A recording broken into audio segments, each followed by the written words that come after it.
Hello everyone, Sirik here, and this is my second attempt at this stream since OBS had some issues the last time. Um, anyway, this is another indie grab bag stream for some Steam Summer Sale 2018 games. Basically, this is a bunch of games that I think are pretty good, that are very heavily discounted, or pretty heavily discounted, somewhere around the 50% range, give or take, possibly a bit more even. So they're good games that are really cheap at the moment that I think are probably worth checking out. Anyway, we have 5 games lined up for today. I have 2 kind of longer ones and 3 kind of shorter ones. I'm starting with Stories of Bethem Full Moon, which was originally a freeware game that I remember playing from years and years ago, but this Full Moon version is like the upgraded deluxe version for Steam, so not sure of how much changed, but I'm pretty sure the changes are significant. Anyway, this will be one of the longer games for today, if I didn't say that. And also, if you're watching this on YouTube, I'm going to have timestamps and Steam page links in the description, so if you want to check that stuff out, go ahead, it'll be down there. Anyway, for this game, it's normally $4.99, but for the Steam Summer Sale, it's 75% off, so it's only $1.24 right now. And it's pretty good. It is well, you'll probably be able to figure out exactly what type of game it is within, oh, I don't know, right now. The bushes might give it away a bit. If not, it'll become pretty clear. Anyway, we have a little bit of setup at the start. There's not too much dialogue, but I'm gonna be going through it pretty quickly, since we do have 4 other games for tonight. And let's see. Yes, I'll walk by pressing the arrow keys of the keyboard.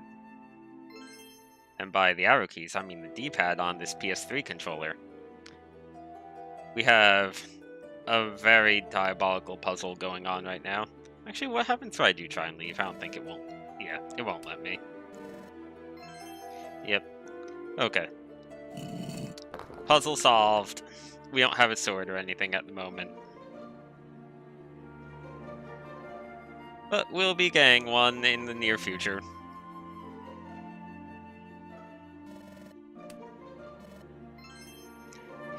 So, I did play this game to make sure it was working and stuff, but I haven't actually played much beyond the first few minutes in a while.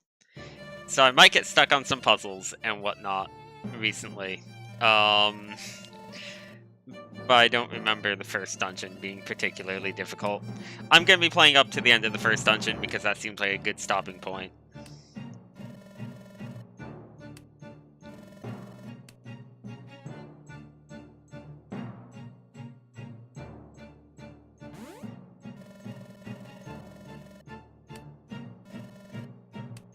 Yep. And as you might guess, possibly from the title screen, this guy is not actually the main character. Also because he looks super generic and doesn't look very much like a protagonist. But he'll be important later. In fact, he'll be important right about now. This is our main character.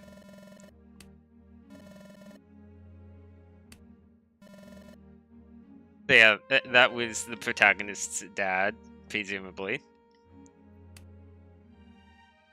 So there was the evil blue witch, or presumably evil blue witch, and this is the presumably good red witch. We do not have a sword or anything still.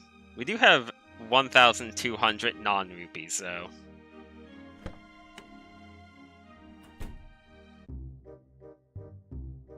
Let's see, what is this thing? Oh, it's a not cat.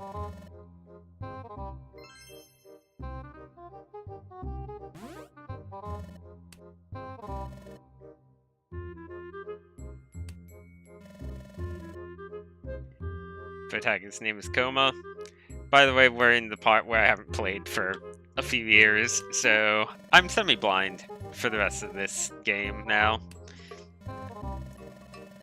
But I don't remember it being particularly... I remember the combat being a bit tricky at times, but it shouldn't take too long. Probably gonna give this game about half an hour, however long it takes to get to the end of the first dungeon.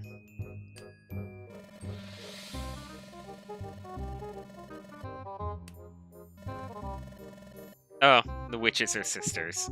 Okay.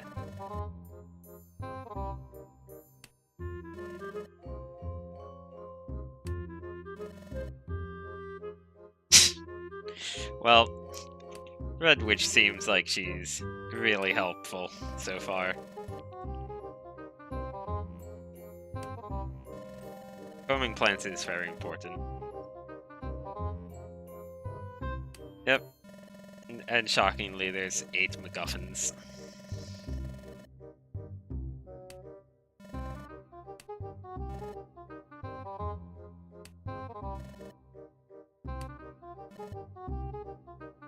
Oh look, we got Wind Orb and Bracelet.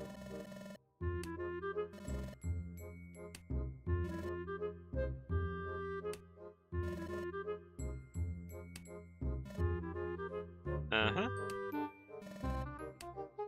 Yeah, sure. Press button to do things.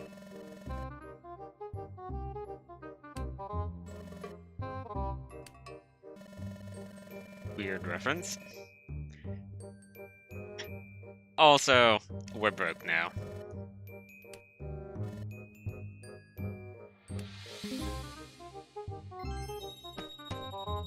Oh, here we go. We don't quite have a sword, but we have this. It does heal up MP. Though we also get MP back pretty quickly by the looks of it.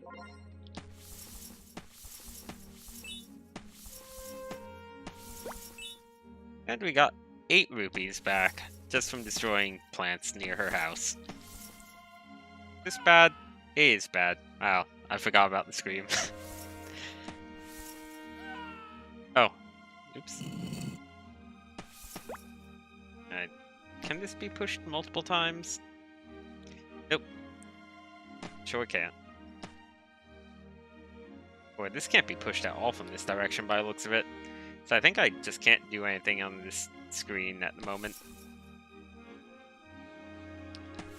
We're not very good at adventuring, it seems.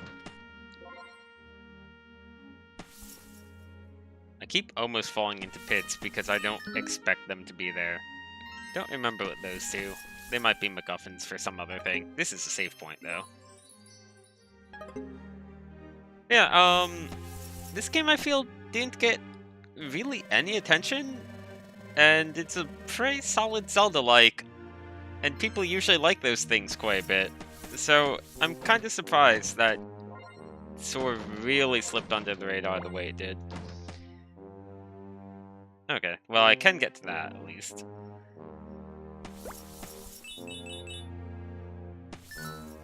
Got another herb. And a medallion. Any of this stuff do? Let's see. There's the menu button.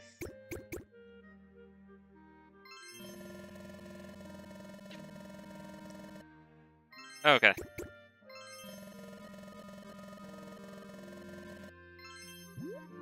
Cool. That stuff was really helpful.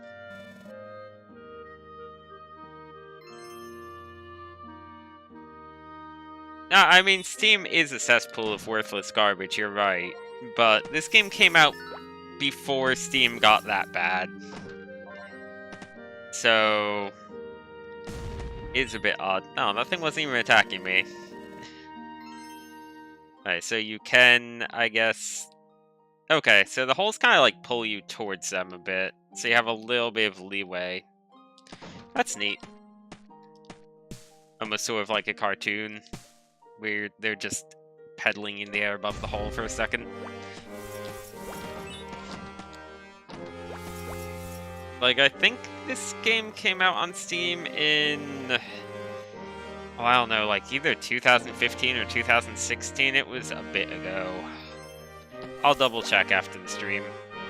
Or after this part of the stream. Oh, I got a whole lot of not very useful stuff.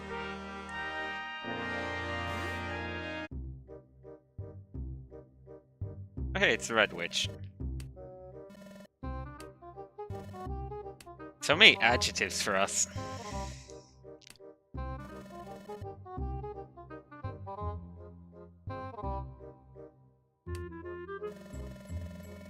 Or nicknames, or what have you.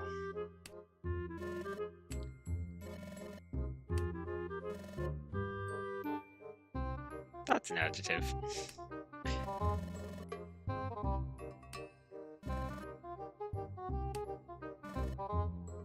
Oh, we're getting a candle, huh? I'm trying to remember how the candle in this game functions. And if I remember right, I can't do anything here. Yep. Okay, so this is kind of the first dungeon.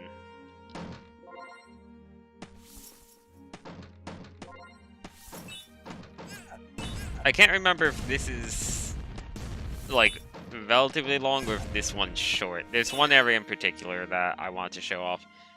I had to stop running into enemies that are hiding inside bushes. Another unknown medallion.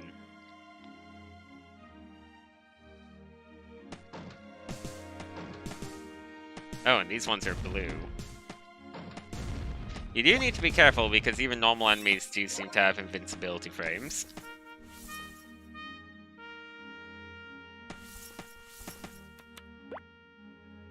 Oh, we're 1/2 of the way there. Just need to get the other side now, and then problem solved.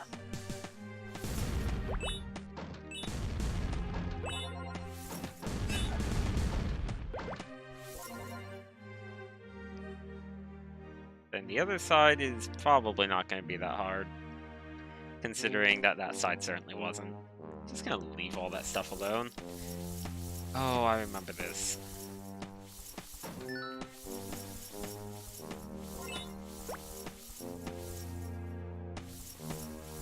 I don't remember if there's anything good under any of these bushes, but... Oh, no. I was close. There's a chest there, though. I'd like that. No.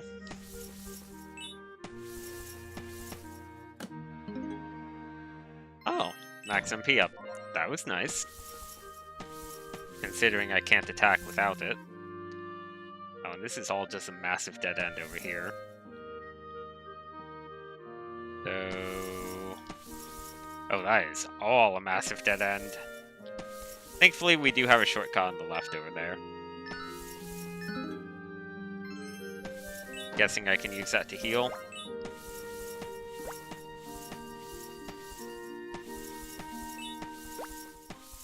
There we go. And now I don't need to do that on the way back.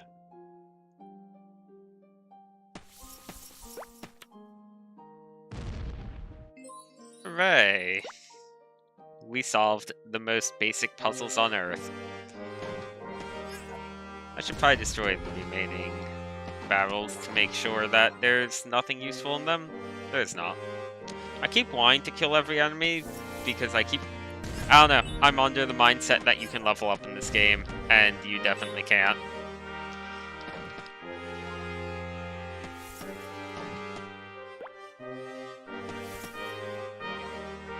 Oh no, we have a problem.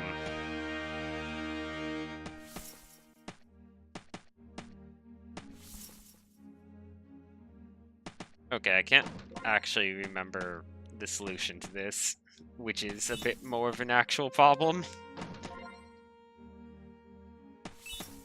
Unless the solution is to go in from... going in from the left wouldn't make sense.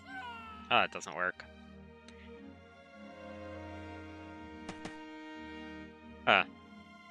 Well, maybe I'll go somewhere else then. That'll stay solved.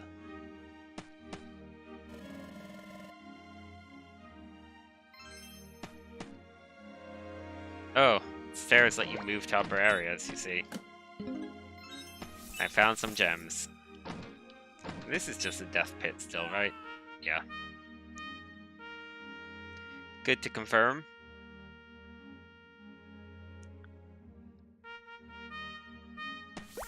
Oh, I probably want to go here first.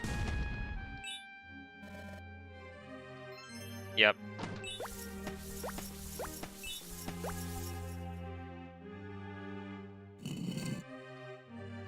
And rocks, okay, rocks can be pushed multiple times, which is legitimately good to know, because that's not always the case in Zelda. Not that this is Zelda, of course, this is Stories of Bethem. Very different game. I didn't want to actually push that into the useless pit, now that I think about it. In fact, I absolutely didn't want to. I thought it was a tutorial rock. I didn't think I'd need to actually solve a puzzle. Oh, no. I'm gonna need to probably redo that in order to get to that upper chest, right? Like, this is gonna be a pit right here. Yep. Oh well. Thankfully, it'll probably reset. Better reset. That was rude. Ow. I'm gonna die to a bird. I'd like to kill it so that it doesn't bother me. Oh my god. Go away. Okay, there we go. Okay, so this is a little bit of a puzzle, I guess. But not really. Well, that one on the end is a bit suspicious. Except, it seems like I can just keep pushing it like this and it'll be fine. Ah, that's why. So I think I want to do... Okay, I have it solved. This is actually a kind of neat puzzle for this early in the game. Not extraordinarily difficult or anything, mind you. Man, this music gets really loud at times. Yeah, not extraordinarily difficult, but not super easy either for, like, a very first puzzle. I don't think I can get past this yet. Looks like I need to burn that, maybe. If I go up... We have more tutorial stuff over here, it seems. Yep, we have a glowy rock.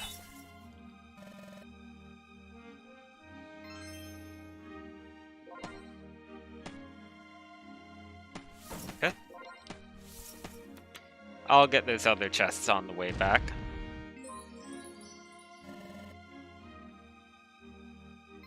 Okay, thanks. Okay, this is why I remember being the, first dungeon.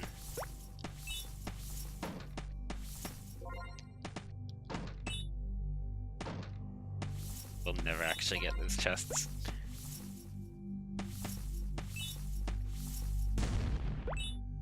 If I remember right, yeah, I can't go that way yet. The middle part is the ultimate goal, but can't do anything about that. Oh, now I remember this for real.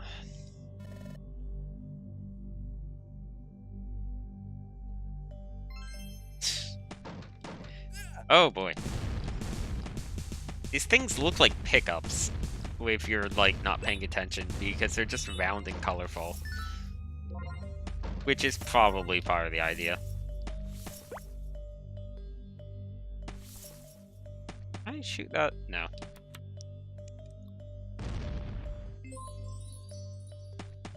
I did the thing, which didn't do the thing I thought it would.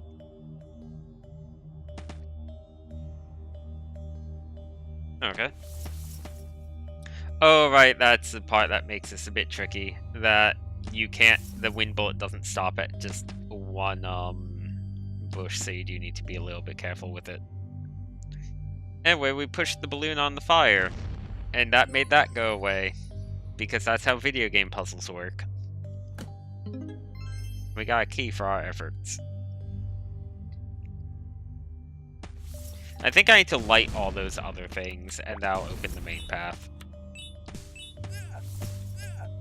I don't know why I'm running into this slime so much. I think because I keep expecting it to die, and then it still has more health.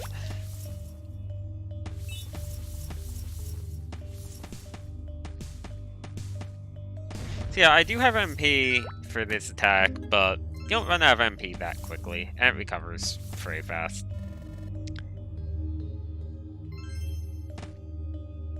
Well, okay. That sounds like the sign is telling me, hey, don't bother. Just to make sure this isn't... Yeah. Oh no, I actually did run out of MP. Yeah, that's not a sequence puzzle. Let's go left instead.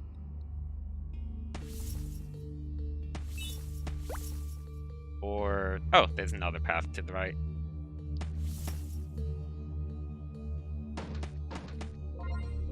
Lots of MP there. Okay, we got some blocks. We got some bats as well. Go away.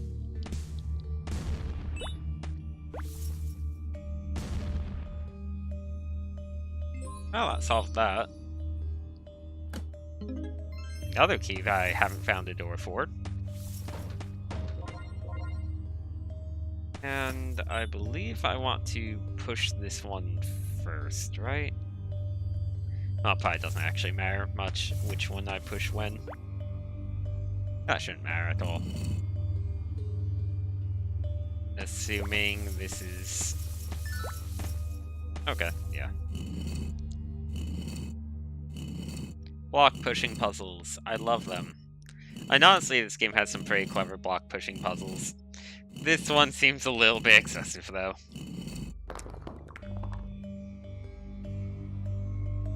And now we do the same here. Very much baby's first block pushing puzzle. Actually easier than the ones outside. Though I guess this one's mandatory and those were optional.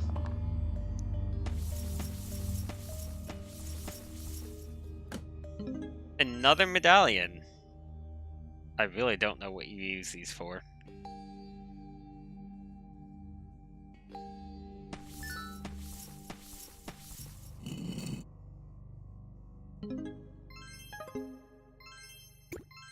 Partially restored, huh? Okay. Well, this I can at least push into the hole over there. And it'll do something.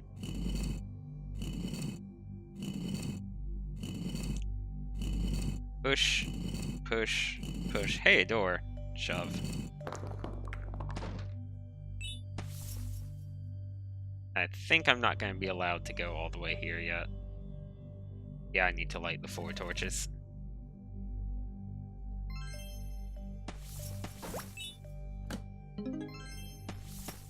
Wait a minute.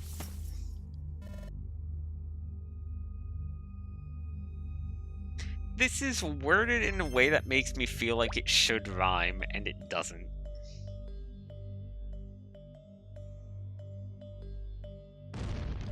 Okay, got one of the doors. These guys are a pain. And there we go.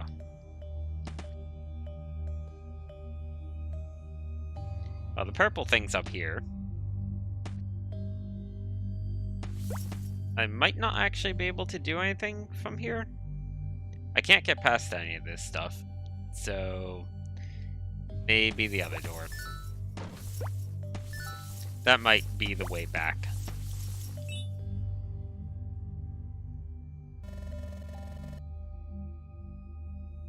I mean, I'm gonna do it. Oh, oops.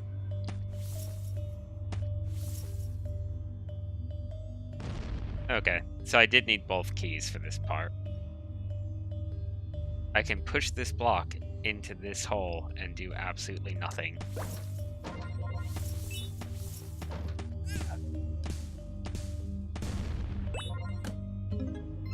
Getting a lot of money. I've almost gotten all the money I lost already at the start. Okay, so this is a little push block puzzle here. Seems pretty simple. Isn't it literally just, hey, do this? Yep, it's literally just, hey, do this. First dungeon, everyone. And there we go.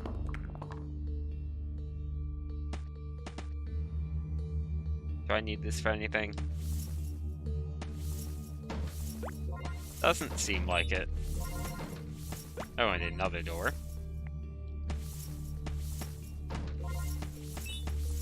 Oh, there's one of those things here. Maybe I do need to fill in all of these. And now I'm going to push this to the right. Oh, and this is how you get this blocked over there. So that's actually a kind of neat puzzle. Oh no.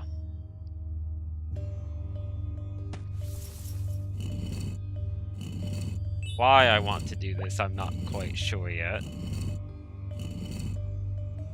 Oh, there's a switch, right.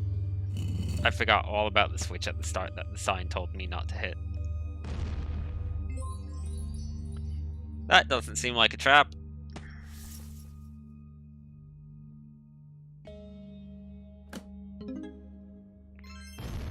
Oh no. Got some spiders going on. Ow.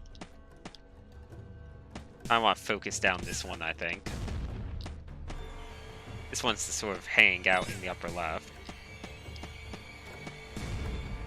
Okay, they only have like 3 health each, I think. Maybe 4? Okay. And we got 2 of the 4 lights going. I believe this is a balloon puzzle. Yeah, it is. I know at least one of the balloon puzzles here is really hard. I don't remember if it's this one or not. Watch us solve all of them and I'll have no issues whatsoever. Well, there's really only one way I can push it initially at any rate. So that happens. And now I want to push it this way. This is where I need to be a bit more careful to make sure I don't destroy anything that I need.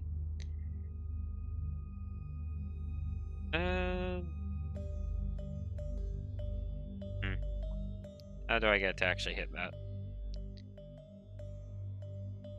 Oh, I think I push it like this. And then like this. Hopefully I haven't screwed anything up yet.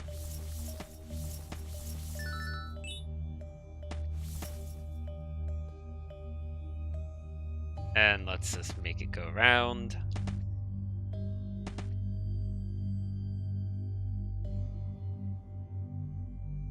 And push over here. Gotta destroy that.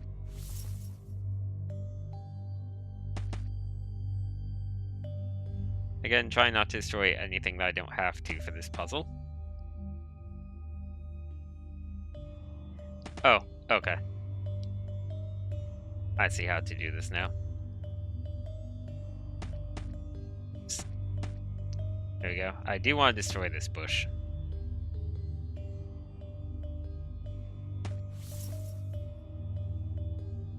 And this is going to make it go down there. My attack has more range on it than I realized. And there we go. Okay, that wasn't so bad.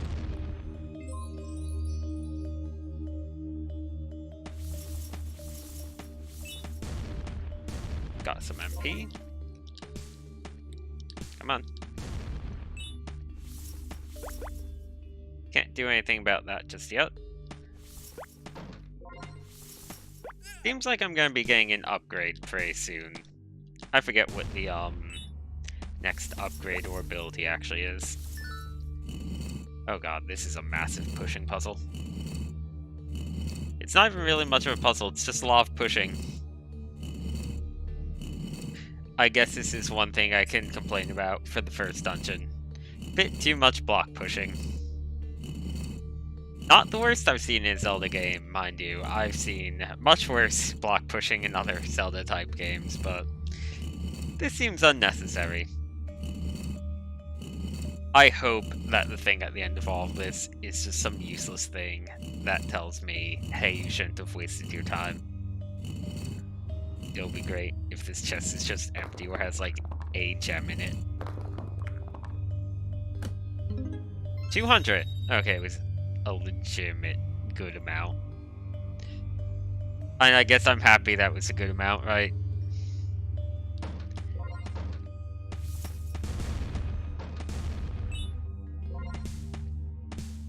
And you're dead.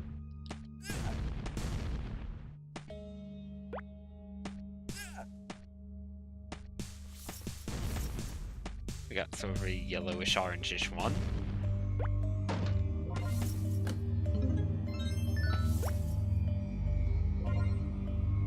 Can I shoot over this? No. Okay, what am I missing?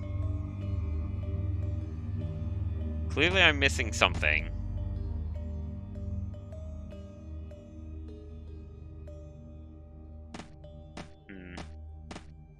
None of these are fake or anything, right?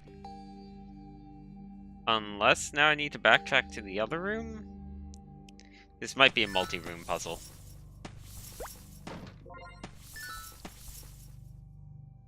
Okay, yeah, I think I need to solve something on the other side in order to solve that now. Because there was this whole room that I didn't go into before, which looks like it connects. Oh boy, that's a lot.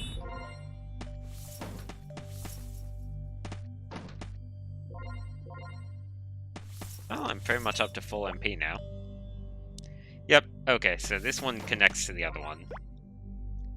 And that's another balloon puzzle.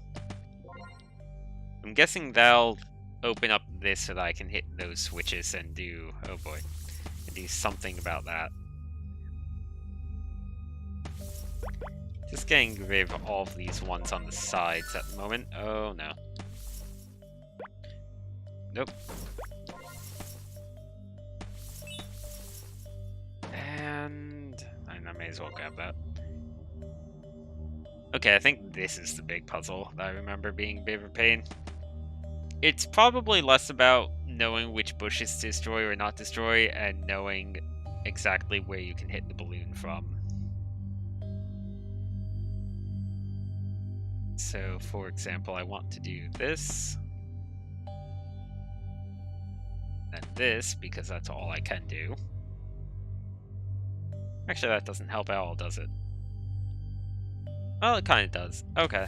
Oh, okay, so I don't want to destroy that one bush. Do I want to destroy that bush, though? Yeah, I do. And now we do this. Let's follow it and see where it goes. Did that just screw me over? Maybe. The answer is a definite maybe. Because I feel like the balloon's gonna get stuck in this gap now. Right? Where's that? Yeah. Okay. Need to reset the puzzle. Okay, so I want to destroy both of these. I can push the balloon down. I want to destroy that as well. That bush doesn't seem to matter at all. I push it right. Up.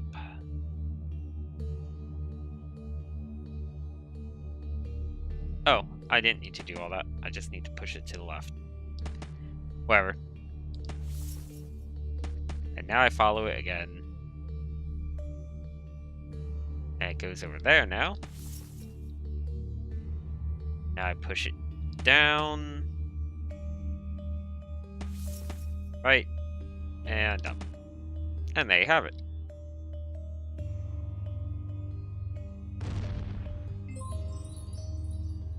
And now I can go into that other room. Though before I do that, I want to kind of finish checking out this path, maybe? Oh, right, you were here. I guess if you know they're there and they're consistently there, you can use that for a quick health refill, because they're probably going to drop some hearts. What is even in this door?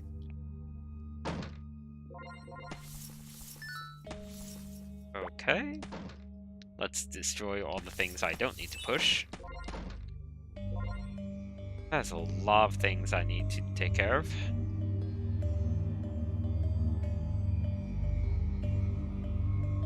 Okay, this one I want to put here, because that'll let me push the other one easily.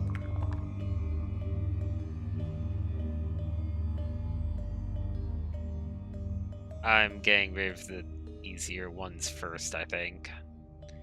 So this goes here.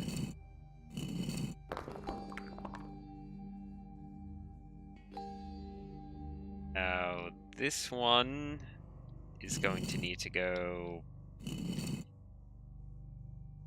Oh, I just realized I might have screwed myself on that. I just screwed myself on that because I thought, this is not an opening. Can I? No, I can't loop around the edge. If I do anything with this rock... Yep, need to restart.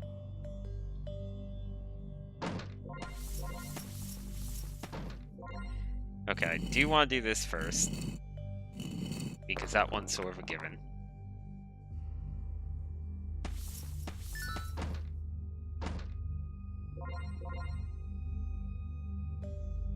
This part is tricky, but I see what I need to do with it, I think. Yeah, this first dungeon has a lot of block pushing in it. This one I want to actually push... Oh, I can't push it out of the way because there's a tiny little pebble blocking it. I'm ultimately pushing this one to the left from here, though, so that's okay. And this one, now I want to put all the way to the right.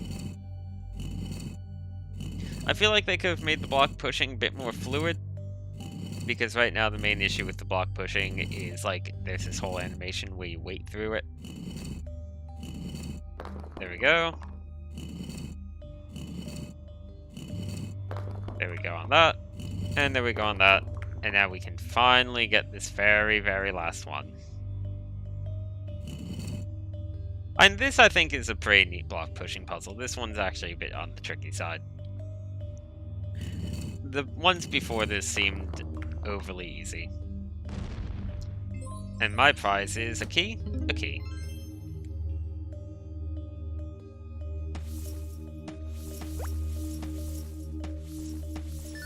Okay.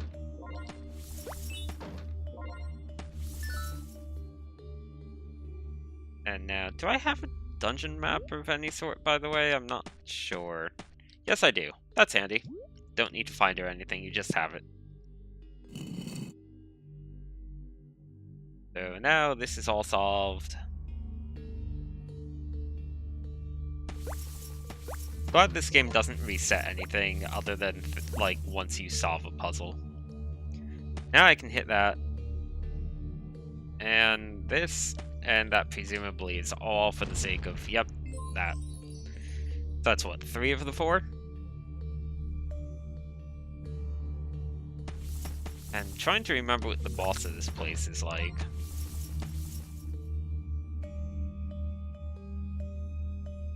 And... there we go. Anything over here? Nope. Getting a lot of these herbs. They do seem to just be random.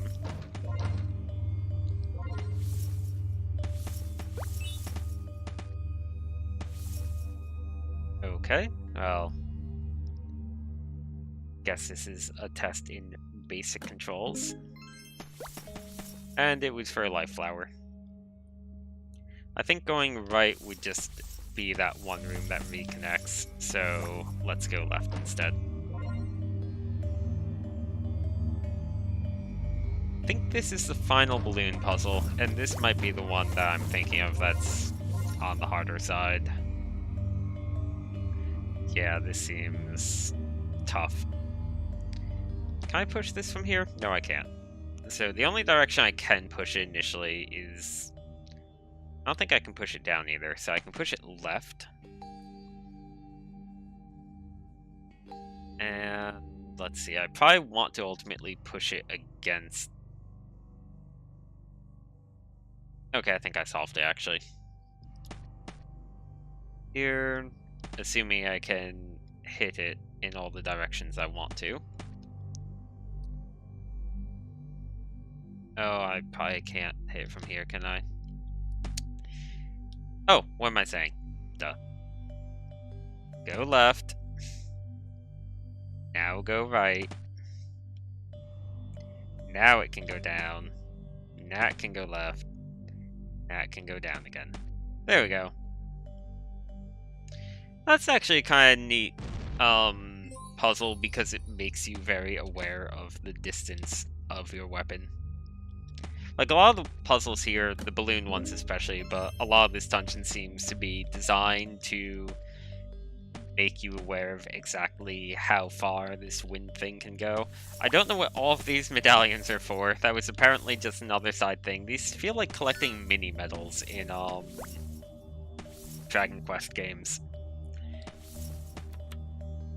And I think that's all 4.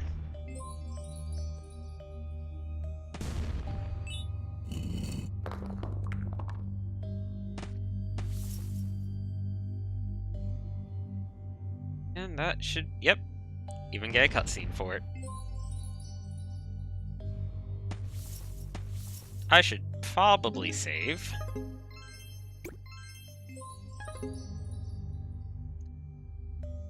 And up we go. What is this room? I was kind of expecting a boss fight. This might still be a boss room, I'm trying to remember. But I can use the sides to kind of get a feel for what the room looks like, at least. Also, this is the way back. I'm guessing I don't want to push this into the... I probably want to push this into there, right? Which will free up this block.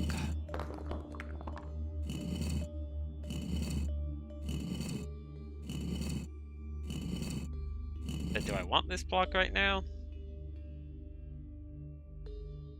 Oh yeah, but I probably want this block right now. Yeah, I can use that as either the second or the first, and it seems like it would be fine. So how many total? This one can go into slot 3, I guess.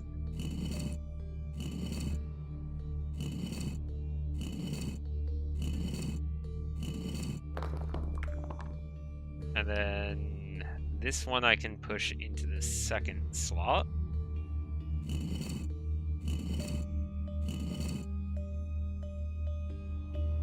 Right?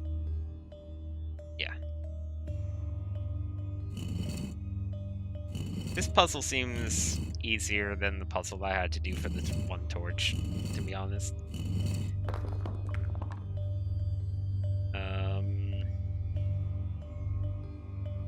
Oh. Okay, so I can do this.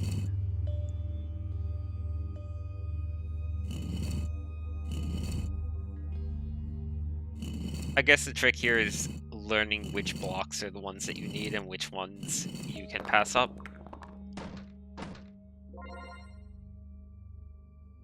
And this is for... nothing? I can't really push this... Wait, yes I can, what am I saying? Okay, so this is probably just a chest that has some gems in it or something, right? Magic potion. I've yet to use a single one of these potions. And I don't really need consumables. And we have a balloon puzzle. And that's a shortcut. There's another save, and what looks like a weird healing fountain.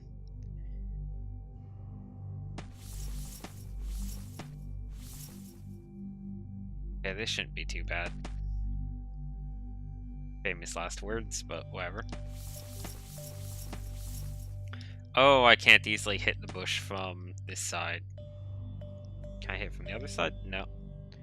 Oh, okay. This might not be as easy as I initially thought. What path do I need to take? Like, how far can I actually push this? Okay. I think that this is the solution. Do that. And then I can hit these three from the top. And assuming I can reach the balloon from here, which I totally can't. Okay. Can I reach that other one from here?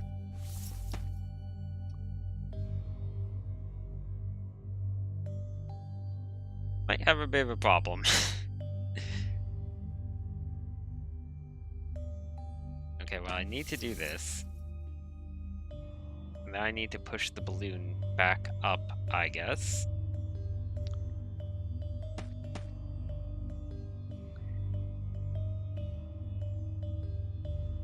And how to get on the fire from here. Because the only way I could ultimately push it from would be the left. Huh? I think I messed up somewhere along the way. I think I need to get into the spot one down and one to the right of me. I don't think I can do that anymore. Well, we'll see. Real fast. Green mushrooms block, yeah. That is why they exist.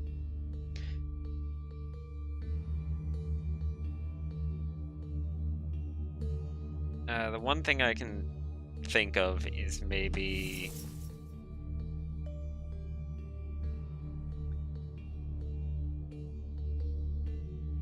Okay, so I'm going to try something.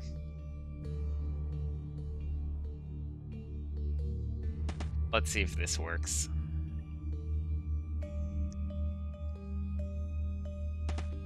Kind of acting under the assumption that I can reach that one over there. Okay.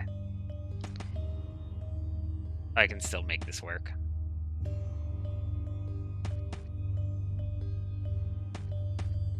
There we go. That one is probably the one that I've been thinking of the whole time, because that's actually really tough. Like, you have a lot of leeway, but you do need to kind of gradually carve out the path. Yep. And save. And here we go. This is gonna be a boss. What are you? Okay.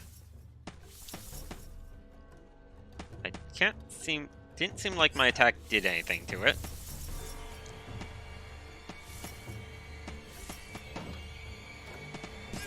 Maybe there's something hidden in the room, or maybe it, oh, well, it turned into spiders.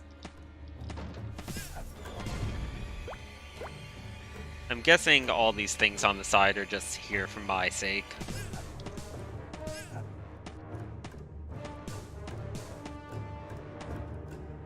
So I probably shouldn't be destroying too many of them. Doesn't seem like there's anything hidden in them.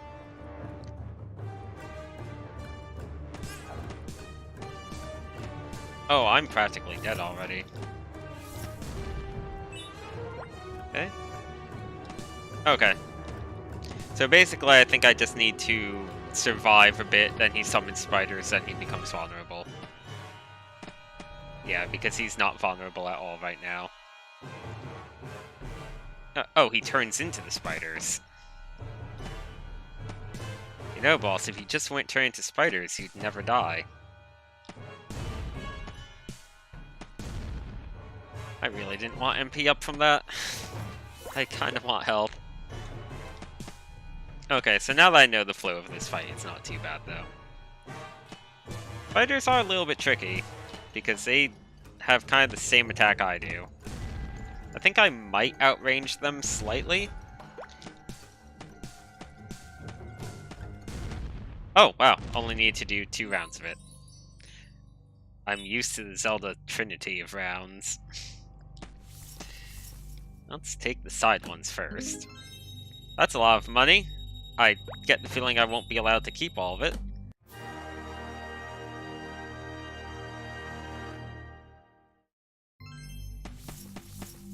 That's a suspiciously high amount of money, game. Ooh. I'll take plus 5 HP. Plus 5 MP is nice too. But, you know, HP.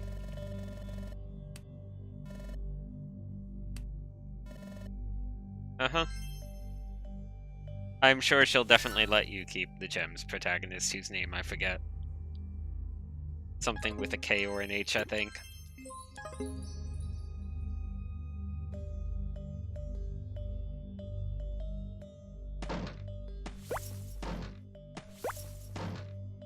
And, oh, need to take the shortcut path, right. Kinda wish they just let me teleport back to the start, but honestly, this is like, what, 30 seconds of time, because we're already practically at the start. So, not really that much time lost. Not even gonna use the other save. I do have chests in this particular room that I didn't get last time that I wouldn't mind getting, though. I'm just dodging around all these enemies. No, no, no, no, no. No. You need to kill some of these over here. You can really stun lock enemies if you get the timing down, it seems. Yeah, so I didn't get this chest. 100 gems. Wow. And this one I would also like to get. Because last time I pushed this block into the blatantly wrong tile. And we just push it like that. Circle around. Don't push it again. And now I just push it in a straight line.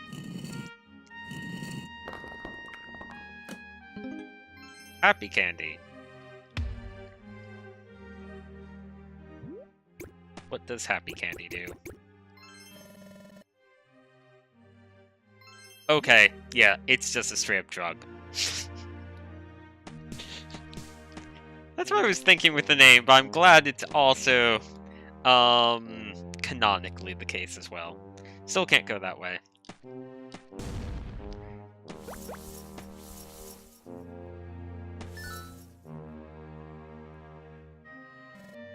What even happened? Oh, okay, I'm not allowed to go there.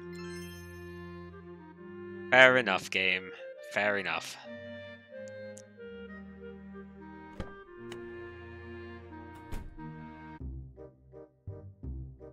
Here's your candle.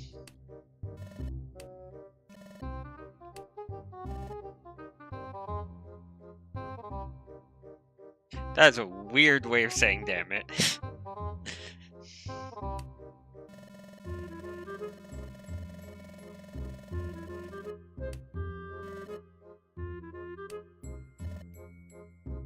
Coma, that's our character's name. Is this all, like, leading up to we're actually secretly in a coma?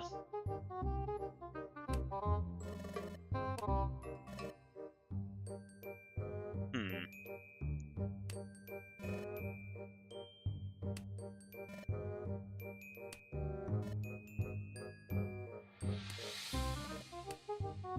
Okay.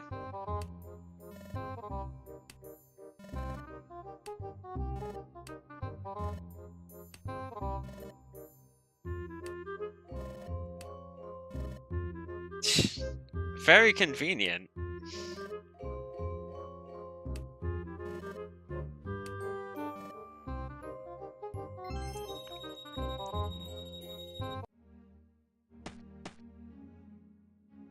Let's see, I believe I'm gonna be calling it quits on this game and moving on to the next game pretty soon. I would like to get to the city first though, because the city is actually pretty cool. Can I still not go this way? That being said, if I can't figure out how to get to the said city, I might be moving on to the next game before then. I'm pretty sure it's like right here.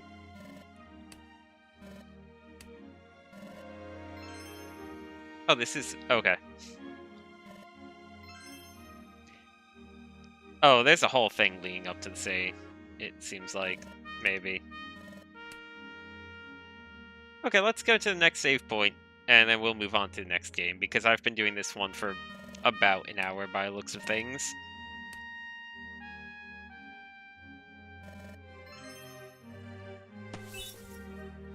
Seems like I might need to help the girl first before I can get to a save point, though.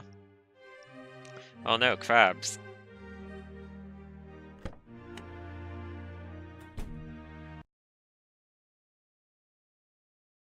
I remember this house, but I forget what the deal is with it. I found one gem.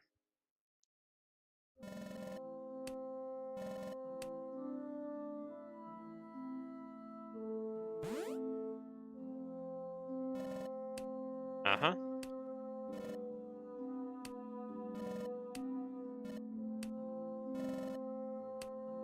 Uh-huh.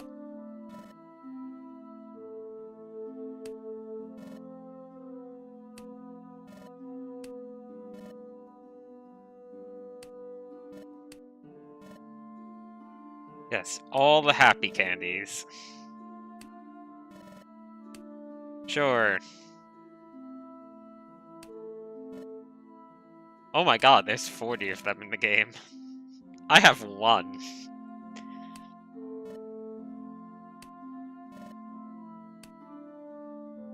Do I get anything over time, maybe? Okay, let's see if I get anything for giving her one happy candy. Nope. Well, fine.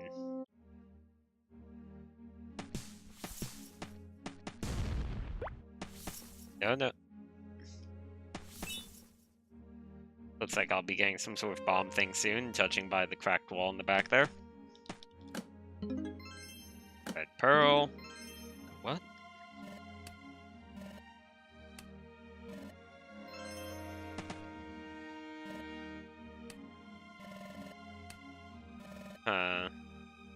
They seem like they're a teleport system, maybe. But yeah, I'm gonna stop the moment I get to the next save point. Oh, another one of these rooms I can't do anything about. Guess this was all just a giant side area to let me know, hey, there's this important-ish side quest here. Can I go this way? No. Save point, where far art thou? Not here. I somehow doubt there's a save point in here. There's treasure that I can probably get if I kill everything. This seems relatively quick and painless, so let's do that.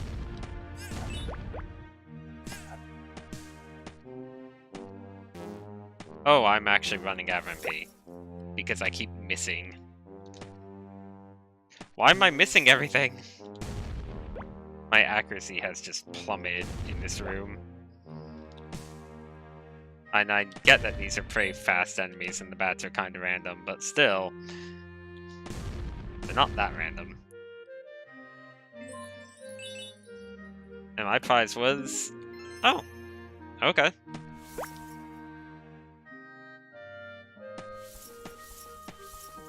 I guess it doesn't help that you spend a whole lot of MP just destroying those on the way. Looks like there's nothing else down here that I can get to right now, at least.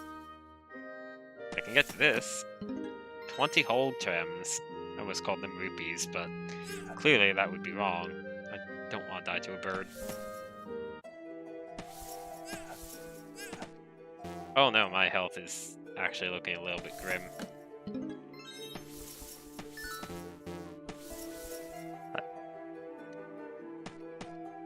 I should have probably just saved by the Red Witch's house at this rate. I really can't remember where the next save point is. Oh, some more happy candy. Hey, found a save point. Okay, what's in here?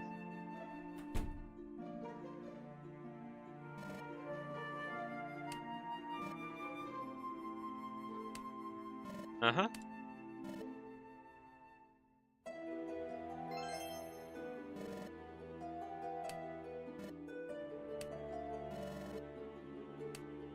Okay.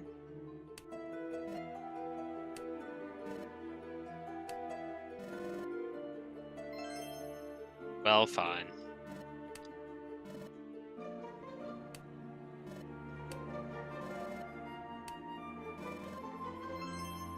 Oh, we need to get them a mirror so you can check for acne.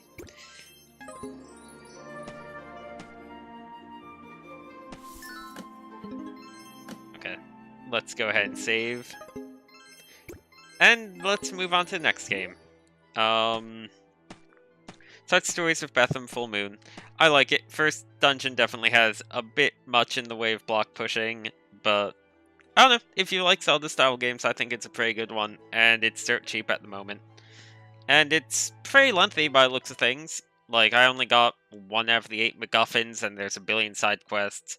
I did want to show off the, main city, but I'm not sure of how long it is until I can actually go there. So, I'm going to just save that for maybe another stream. Maybe I'll stream more of this at some point. Anyway, I need to figure out how to close it. Oh, stop playing. That would do it. So, moving on to the next game of the day. Let's see. We already did something. That game already had a lot of puzzles and platforming. Not so much platforming, but, you know, close enough. So, I have 3 shorter games lined up, and 1 more fairly longer game. I'm going to be doing the 3 shorter games in order. And then closing out with the longer game. And this one I need to actually maybe adjust the resolution because this one's the wonkiest of the games. Full screen, no. Resolution. Sorry, 1 second. I set all this before, but I guess it didn't save. And we'll have actual audio. We'll have actual visual in a second here.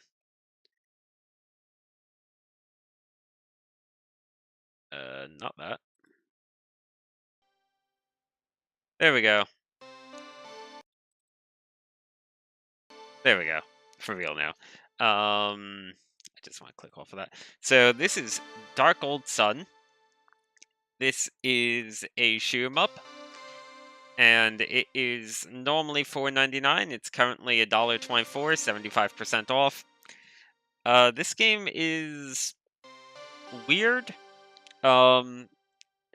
It is definitely the wonkiest of the games for tonight. Like I said before, it has its issues, but I think it also feels kind of unique. So if you're looking for a shoot 'em up that's a bit different from usual, I would really recommend this. Anyway, we're gonna do story mode. I think you don't need the mouse to play this, but it's easier if you do use the mouse. I'm gonna be starting a new game. So part of what makes this game unique is you do have permanent upgrades. Like, I know it's not the only game that has sort of RPG elements in a shoot 'em up, but I feel like a lot of those kinda don't work well for one reason or another. And this one handles it better than them for advanced players, so we'll be doing new game. I think last time, yeah, so normal mode is just super easy, it said. Hard mode are for people who are already familiar with shoot 'em ups, and then extreme, it says that it's very difficult. Now, I have not finished the game in hard mode. I have finished precisely one level in hard mode, but I'm only planning to show off 1 or 2 levels of this game anyway. Probably only 1 level even, because again, to shoot 'em up, there's not much actual content in the shoot 'em up, in terms of like longevity. So I don't want to show off too much. So let's just do level 1 on extreme. I haven't actually tried out extreme mode at all. It was still pretty easy on hard.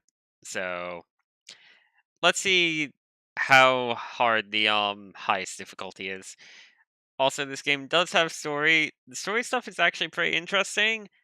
I will say though, the story stuff is also a bit angrishy at times. There are some odd spelling, grammar errors because also there's no visual yet. There's just sound effects. There we go. I do like the visual effects, like that stuff. That stuff looks neat. English is definitely not the first language of whoever made this. I forget the developer's name. But it's not too bad. Also, the story stuff is pretty minor, but it's kind of a neat saying.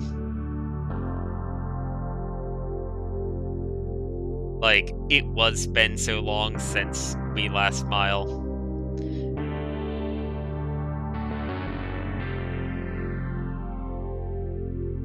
Not gonna leave this on for too long.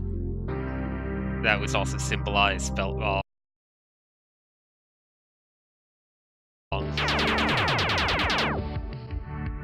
Also, brief flashing there. Hopefully that wasn't anything too bad. I kind of forgot it did that, so sorry.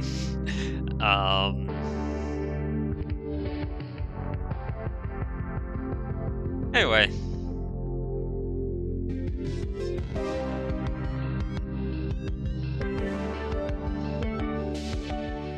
And that's the that's the intro. We get a little bit more plot after every level. Escaping stage 1. So one thing that I didn't realize, and this is pretty much mouse controlled. Oh, this is already harder because these things did not have a triple attack like that initially. So that's literally triple the bullets. Okay, so controls real fast. Left click shoots, right click shoots missiles, which eat up the blue bar that I guess is like an MP bar. Pressing space gives me a sort of dodge, which cools down over there. And then F is my big ability, which I'll show off in a little bit. Also, I need to lower the volume because I am shouting over it right now. So hold on. There we go. That should be good. Volume's low in the menu. So one thing to note, I've been picking up these sort of yellowish ore things. They're money, experience points, whatever you want to call it. Basically, you have your item, you have your weaponry. You know, I didn't know that I had access to all of the abilities right off the bat. So we have 5 normal weapons to choose from, it seems. The only one I've actually used is the plasma shot. So let's just stick with the plasma shot. Each weapon can be upgraded in a variety of ways. That's kind of a neat effect on the text and stuff there. So spend money to upgrade your stuff. You can also upgrade the ship over here. You can change the visual of the ship, which I don't think actually affects anything. So let's see what this actually does. I didn't look at these before. Oh wow, I didn't know there were multiple levels to this even. There's a lot more to upgrade in this game than I realized, even though I did this once before. So let's see. Recover MP faster when you're damaged. Upgrades MP recharge, max MP, and this is useful because I do like my missiles quite a bit. So this would put up to 40, so I'll take that. Primary weapon, increasing the number of projectiles is literally doubling the damage of my primary weapon. I do not know what that is. Is that a 7? I guess it's a very odd looking 7. And this increases projectile speed, which I do not believe is the same as shooting speed. Yeah, this is just how fast the bullets move. This is how fast you fire the bullets. This is pretty good. 5% chance for the bullet to split. Okay, and let's just get started again. Enemies, I think, might be dropping more money on this difficulty. So, harder, but you also get more reward. Yeah, I don't remember getting money quite this fast. Oh, maybe... Part of it is I initially didn't realize you could get that you could buy upgrades mid-level. Oh, that changed. They definitely did not use to shoot homing bullets when you hit those mines.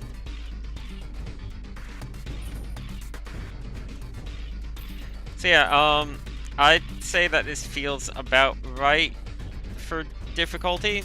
This is definitely a big step up from hard mode. So I would say if you are familiar with shmups, maybe just start on extreme, honestly. This seems like a pretty nice difficulty overall. Hard mode felt kind of easy, even though it's called hard mode. Though that being said, I did kind of immediately run into difficulty when I hit level 2. So maybe level 1 is just significantly easier than the other levels. Oh, this is getting a bit crazy. I should probably use my F ability to show it off, but I think I'll be... Oh, these things did not have a shield last time. That makes this a lot scarier, actually. Okay. This seems like a good time to use my F ability. So my F ability launches that. Oh, this is substantially different.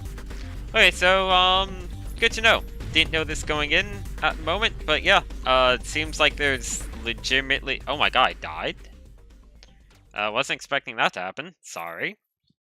So yeah, there's legitimately pretty significant differences between the difficulties in this game. Oh, that's why. I have less starting health on this difficulty. Hard mode you start with 3, I think. And I'm guessing all of my stuff reset. Yeah. So you don't keep your upgrades if you die. Makes sense. I'm guessing resistance is health, right? Okay, I want more health. Do I want to even upgrade it again? No. Let's upgrade my primary weapon again. And this is kind of whatever. Wouldn't mind upgrading missiles. Missile steering. Missile life. Maybe I'll just upgrade their speed. There we go. Didn't realize I could only take 2 hits. Probably should have paid attention to that number. So, I don't know if there's checkpoints in the level or not. There are things that... Actually, I think there are. There are things in the level that are kind of like checkpoints, because these levels are kind of long. Which is partially why I don't mind only doing 1 level of this game, because, like, 1 level in this is longer than you would think for a shoot 'em up. Anyway, we're redoing this, and yeah, if you see my F ability, it was to make these 2 little drones that kind of just fly around and shoot things for me. They're pretty helpful. So I think they also just hit the missile, the mine on the left, when I was also going after the mine on the right, so that made things a bit scary. Not shooting that, they don't even drop money, so there's literally no point shooting them as far as I can tell. Getting close to enough money for a new upgrade. I guess if you shoot them, you are giving yourself a bit more room for maneuvering if there's enemies around. Also, that F-ring that you see on the top is the cooldown for my drones, which kind of makes the interface a bit odd. Like, you have the cooldown for your, like, default left click and hold shot on the thing, like on the picture itself. And then you have the cooldown for dodging on the thing itself. And then my right click doesn't have any cooldown, but is warranted by MP, which is the blue bar, or energy, or whatever you want to call it. And then the F1 has its own entire thing over here. Though, looking at it, there's like a 1 in the middle, so maybe I can get more charges of it, and that's why it has its own, like, odd little indicator. Oh boy, okay. Oh, that was sloppy on my part. Okay, so this is where I died last time. Let's maybe not die to it. And if I do manage to die again, maybe I'll just turn the difficulty down for real, because apparently extreme is just too much for me.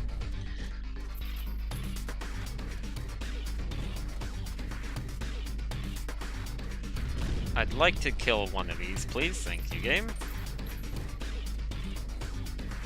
Could always also put my max health up some more, I guess. I was expecting a little checkpoint thing, but instead I got lasers. Fair enough. I'm kind of a bit close on these. Please die. These things having the shields definitely makes them a lot harder to deal with. Because they go down pretty fast outside the shield. Okay, I think this is the checkpoint thing, yeah. So I can choose 250 gold or healing. I'm going to take healing. And it does say progress saved and stuff. So I'm guessing it would save my current health as well. So it's not like it's a full heal if I die. But it is confirmed that that is a real checkpoint. I had forgotten if it actually served as a proper check. Right, I shouldn't shoot those because that's really bad, actually. So what these yellow ones do, and boy, there's a lot more of the yellow ones this time around than on hard, is they make these yellow lines that you see, and these yellow lines I can't shoot through. I need to destroy the lines to hit things behind them, which is quite hard to deal with sometimes when you have this many bullets coming around.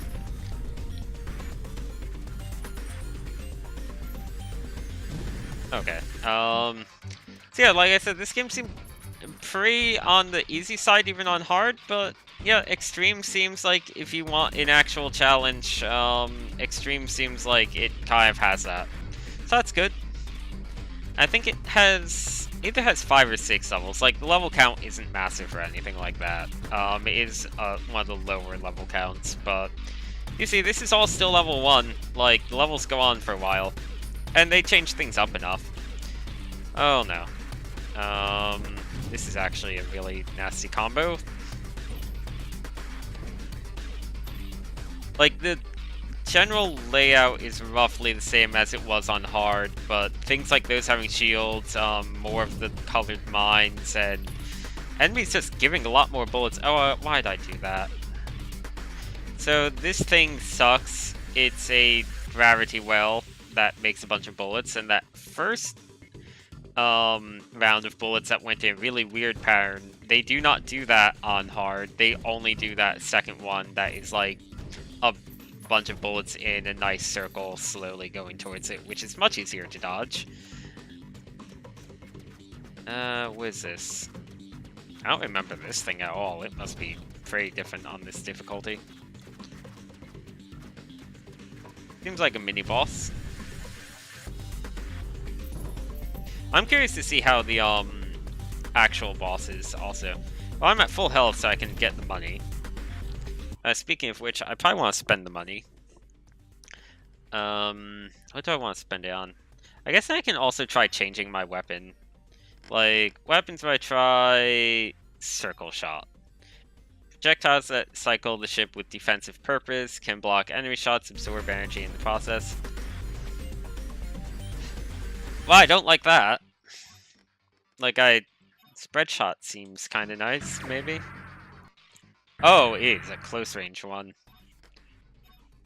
Okay, I didn't realize I was up to the boss already, so let's just ooh, I can make this level 3. Okay, triple shot is good. I did not get triple shot last time. This boss was really easy on hard, like, okay, that's a lot harder already. I've been saying that a lot, but wow, that's a lot more bullets than it had on normal. Or hard, whatever. One thing that I should note, also, I got all the way up to this boss before realizing I could press escape to access the shop menu. Because I knew that there were upgrades, but I thought that they were that they'd be appearing between levels. And let me tell you, fighting this boss with only one bullet per attack and the default firing rate, this thing takes a while to kill. Oh, cool, I died. Wow, this is infinitely harder on this difficulty. So I did hit a checkpoint, though. So I think that checkpoint was right before the boss, right? Yeah. Maybe I'll upgrade my missiles. Let's see, this is missile... Okay, let's get missile number up. Missile speed. Hearing... My missiles do a lot of damage. So how about I do that? And maybe I'll also upgrade energy. There, now I have more max energy, and I have more missiles, so... My normal attack is a bit weaker now, but... Oh, that's a lot more missiles. Like, missiles are good. I do like this boss music. Like, aesthetically, I like this game a lot. I like a lot of the special effects. I like the design of this boss. The ships themselves look kind of generic, as does this space background, but I don't know. I like the boss designs, I like the special effects, and the soundtrack's pretty solid. Don't know if it's an original soundtrack or not. I should also mention this is not the boss's only health bar. This boss has quite a few other health bars. So that's gonna be kind of interesting to see. Boy, okay, so for the record, on hard mode, these things shoot like almost no bullets, and the boss starts shooting this giant ball of death, but does not make all these tiny little bullets alongside it. So, yeah, this mode kind of means business. Also, I'm gonna launch some drones at it. I guess starting with less, health and energy also makes this harder by default, because I'm bad at this game. Because starting with less health and energy means you need to spend money just to get up to the same base that you would be at on the other difficulty. What other abilities do I have other than this dodge? Move slowly and decreases... Oh, okay, so I can go into, bullet hell mode. I don't really like the downside of that. Honestly, don't use the dodge all that much. So, I might go ahead and... Oh, I can't upgrade this ability. Okay. Missiles were nice, but... I just realized that secondaries is spelled wrong. Okay, so I think I'm going to upgrade max energy. Don't care about that bonus. I'm gonna upgrade my energy regenerate. I'll upgrade the number of missiles. Let's upgrade my damage, because I'm doing less than 1 point of damage per bullet. Yeah, I might honestly just upgrade primary weapon damage and stuff if I fail again. Let's get some drones going. I'd like to destroy these little side things, if I could, because these bullets are kind of screwing me over. Okay. One of the downsides of putting these drones out and upgrading missiles, it's a bit hard to specify that I want to attack the little side things with them. Oh boy. Oh wow, that really reduces the hitbox of your ship down to a proper bullet hell thing. Oh, but these bullets are not moving at bullet hell speeds, they are still moving at extremely fast speeds. Okay. This does become a lot easier if I take out the little turrets. But the issue is that the boss ramps up when I'm hitting the boss, and I'm dealing damage to it with missiles more than I'm damaging the turrets. Okay, phase 1 down. Hooray! Oh right, it drops all this stuff. Oh, that's different.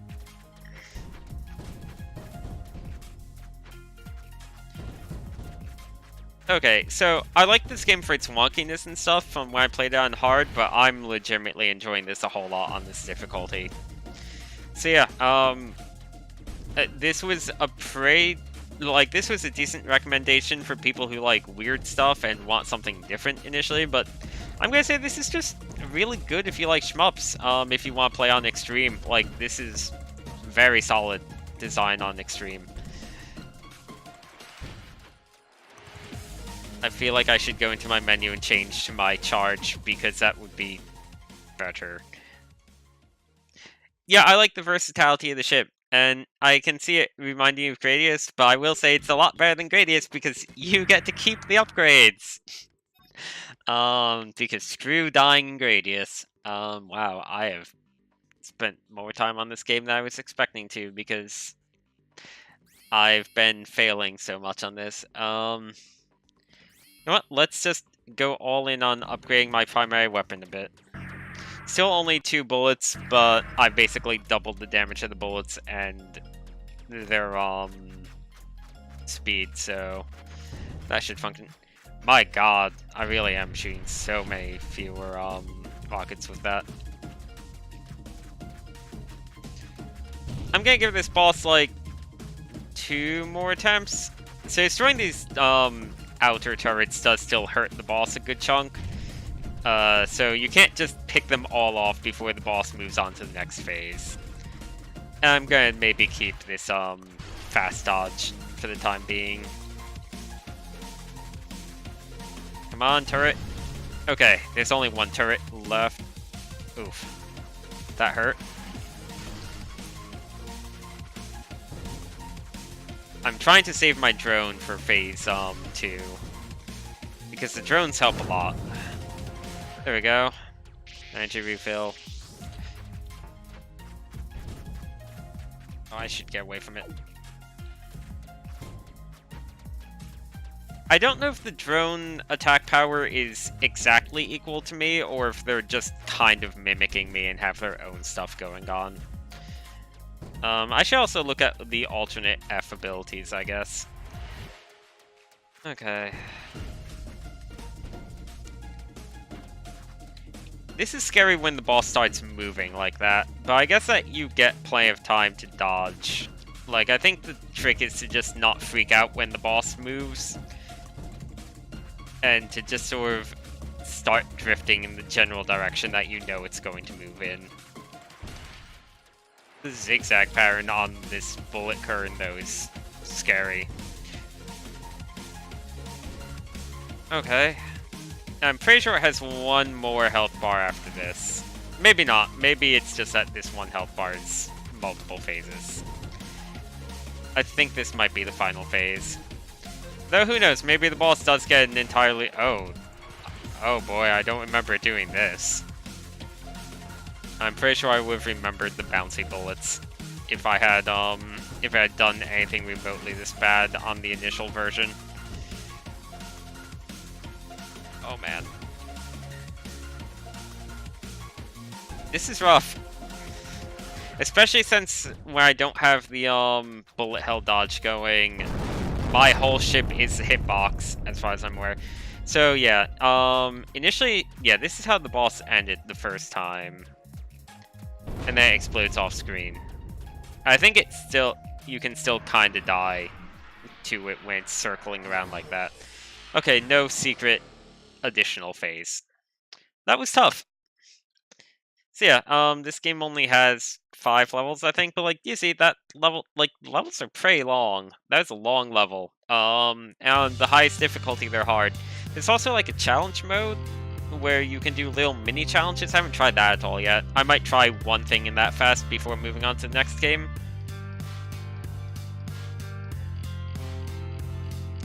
Gonna be skipping through this relatively quickly. And we got the tile drop. Sort of.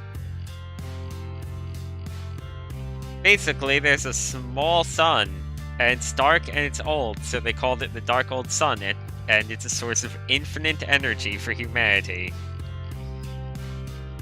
And presumably something went bad, but that's as much of the plot as I've seen.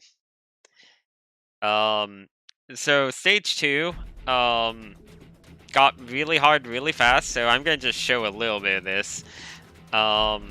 It's probably way worse on... Oh, they didn't explode into bullets on hard, I'm pretty sure. So yeah, this is gonna be rough. I'll play... Okay, so the red ones explode into bullets. The red ones didn't exist last time. I'm gonna play until I die.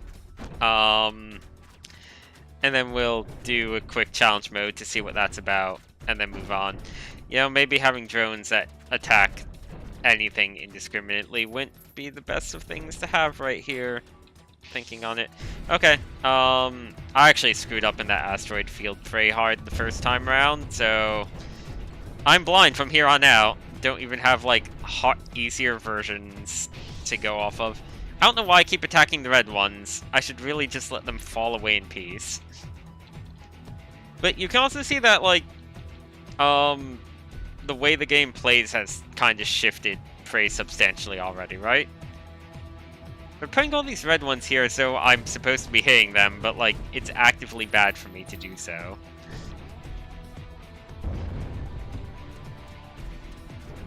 Oh, man.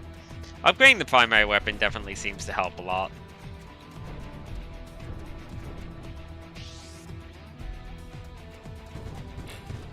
Yep, gonna play until I die, or until I hit a checkpoint, I guess, on the very unlikely event that I make it to a checkpoint without dying.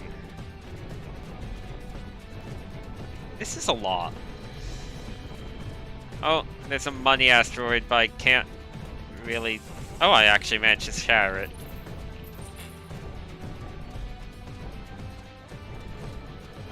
So this level's cool. I didn't see any of this before, so this is all completely new, like I said. This level really goes for it.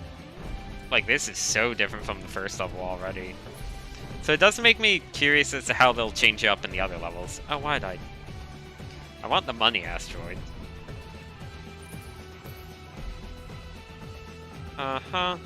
And something's gonna come in and smash all these, I bet. And then there'll be a billion bullets. Pass and peace asteroids. Going for that money thing is not worth it, apparently.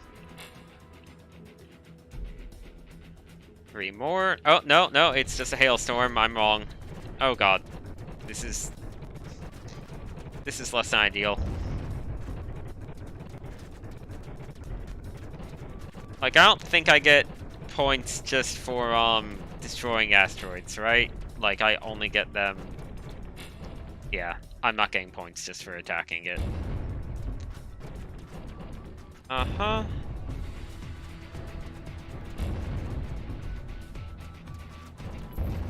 Oh, and I died. Wow, that's rough. They did give me 4,000 to start with. I didn't spend at all. To be fair. I could have spent that on more health. But yeah, that's gonna probably do it. If I hit exit game, is that just a tile screen? I assume it's the tile screen. Yeah, that's gonna do it for the main line mode of that. And yeah, if you don't want the story stuff, there's arcade, which they're explicit about, is like, hey, there's not cutscenes, just levels. Survivor's just a bunch of waves of enemies. I assume it might be a bit randomly generated and goes on forever. I haven't tried that at all yet. So let's see what challenges are. I'm gonna try one challenge fast. Wow, really? All weapons are destroyed. Oh, oh wow, these challenges are a bit more creative than I was expecting. Let's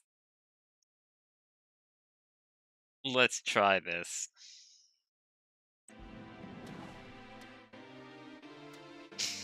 Okay. Wow, they really went for it, didn't they?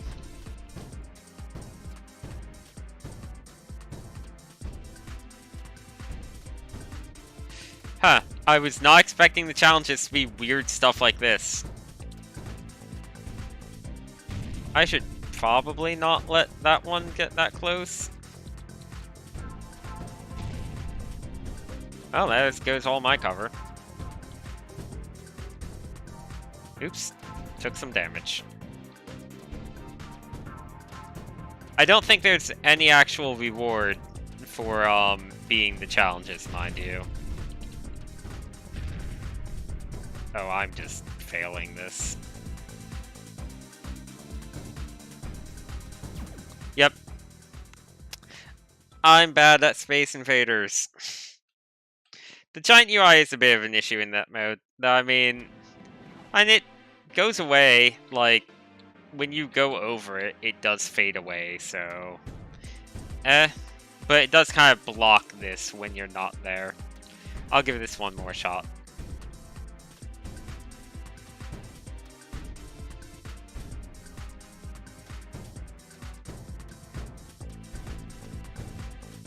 I feel like my firing rate here is actually worse than in actual Space Invaders. I also keep getting blocked by my own cover, which is not helping. I need to really get to this left side because I've let it kind of drift way too close to the bomb.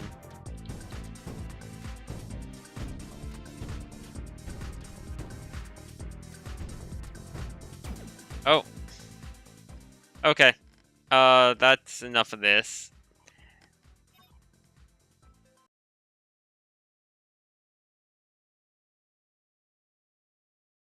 I don't know. I haven't played regular Space Invaders in ages. I'm not sure of exactly what the fire rate is. I've played a lot of games that reference Space Invaders, such as this. Yeah, that was Dark Old Sun. Again, it's normally $5. Or $4.99. It's currently $1.24 right now. Looks like Portuguese is probably the default language since oh, I got rid of game capture. Because if you look at this, for example, Portuguese is on top, then English, so that explains the English of it. Like, I'm pretty sure it's like one person behind this game, so I can certainly cut them a break. Anyway, we're moving on to the next game. I'm gonna do something a bit puzzly now. So this is one game that I wanted to show off. No, hold on, Avast is throwing a fit, even though I know that's fine. So this is one game that I wanted to show off last time, that I was planning to show off last time, but OBS started dying on me, so now I can finally show it off. Huh. They've apparently updated the game in, like, the day since I played this. Okay, so this is Dual Snake. I initially thought this game was kind of, Snakebirdish, and it is a little bit, but it's honestly pretty different. This game's pretty good. I will say it is normally $7.99, which I think is overly pricey. I think it should be in the $5 range, like, to be honest, because, like, there's a decent amount of content here, but $7.99 seems a bit high all the same.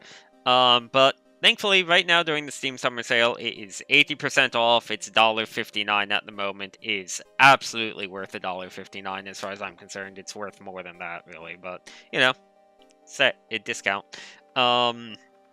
So I will say, this game has a built-in editor. I haven't tried out the editor myself at all. I'm not going to try it out on stream. It has online levels, so you can make your own levels, upload them. Part of the downside to that is this game is super obscure. So as you can see, these are the only levels available from the community at the moment. But hey, you know, if more people buy it and start making levels and uploading them, then there'll be more levels available online. Anyway, you go into story. So we have the main story levels, which there are 61 of these. I got up to level 40. It doesn't... These main story levels are... Some of them are, like, really easy, so even though there's a fairly high number, like 61, like, you kind of blaze through them. The side levels are apparently the really hard ones, though, and there's 48 of those. I haven't tried them at all yet. So I'm going to do a little bit of the story levels and a little bit of the side levels. I'm going to also set a timer because I think it would be very easy for me to lose track of how long I've been playing this game. There we go. So let's start with the main levels. And even though they call this story mode, there's not really much in the way of story. So for the record, I got an achievement apparently. I can go right. I did not beat the world record. That is all you can do on that first level. So we're a snake. We're dual snake specifically. Right now I'm using the arrow keys. And it is kind of like Snakebird in that I have a maximum length. This is my maximum length. That changes a bit between levels once in a while. We have this. That we can, so buttons, when you press them, turn on barriers. And right now, we still only have the basic things. So pressing the button means that the barrier goes down. Need to kind of do this. And I believe the game will do its thing in the next level. Yes. Okay, so now I have access to the other snake head, starting with this level. So WASD controls the left head, and arrow keys control the right head, or the red head and blue head. So you can do stuff like this, for example. Boxes. There's a lot of boxes in this game. You can destroy boxes. They break like glass for some reason.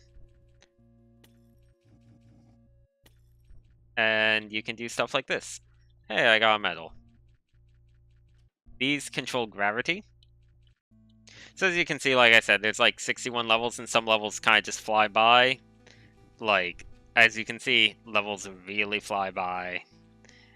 So this is a little, not quite platforming thing, but a little bit. More than I was expecting. This game does have some reflex stuff going on. For example, this. This last one you need to be a bit careful of because there's two boxes, each controlling the red. And our snake has grown. Oops, right. So, if you don't step on the tile, so if you try just going like this, if I try going too far, I'll come off the tile and die. So you need to kind of figure this out, and sort of getting a feel for how long the snake is important. They have a lot of stuff like this. I like how the snake moves. It looks really cool in motion. Also, this game has a good soundtrack. Not really sure if the soundtrack is original or what, but it's good.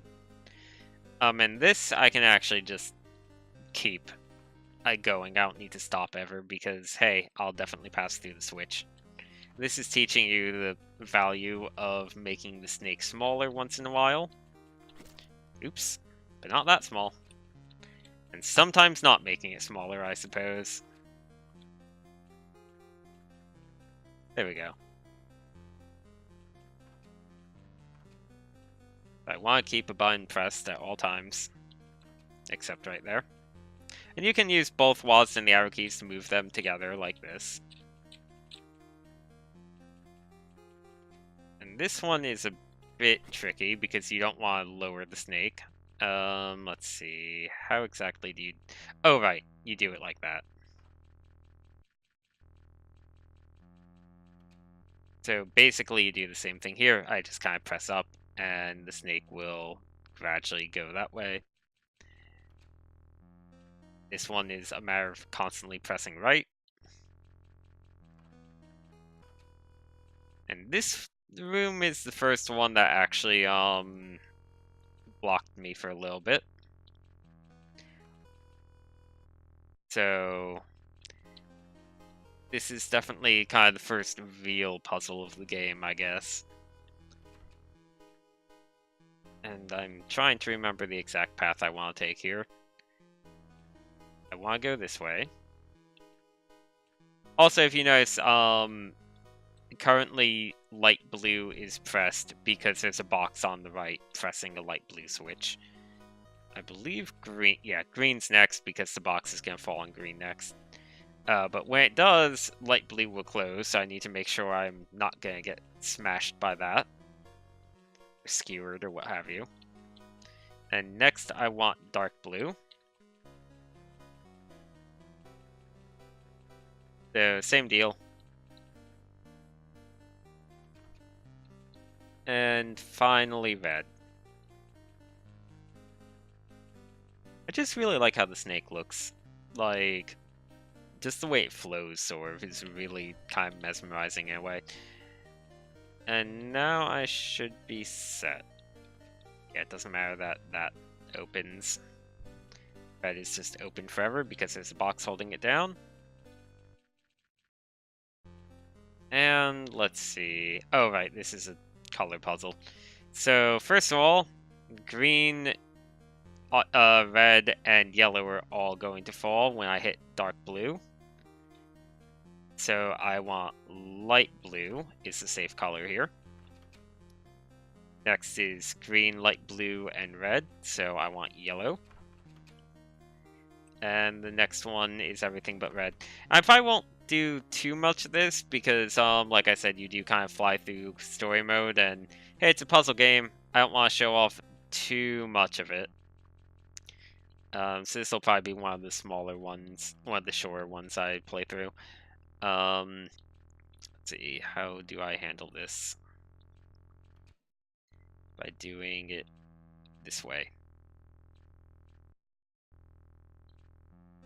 Right. And now I can close it. I believe this one is kind of a trap. I want to be on the ground for that.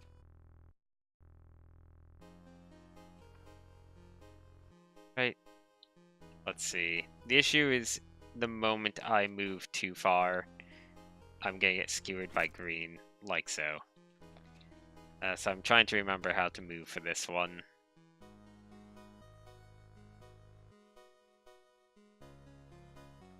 There we go. I press up, and that'll make the snake fall.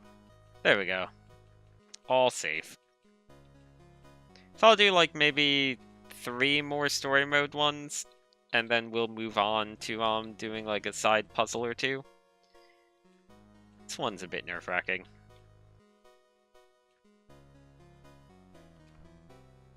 There we go. Keep that pressed on there.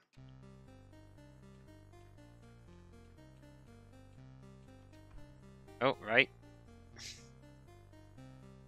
Quite work that way.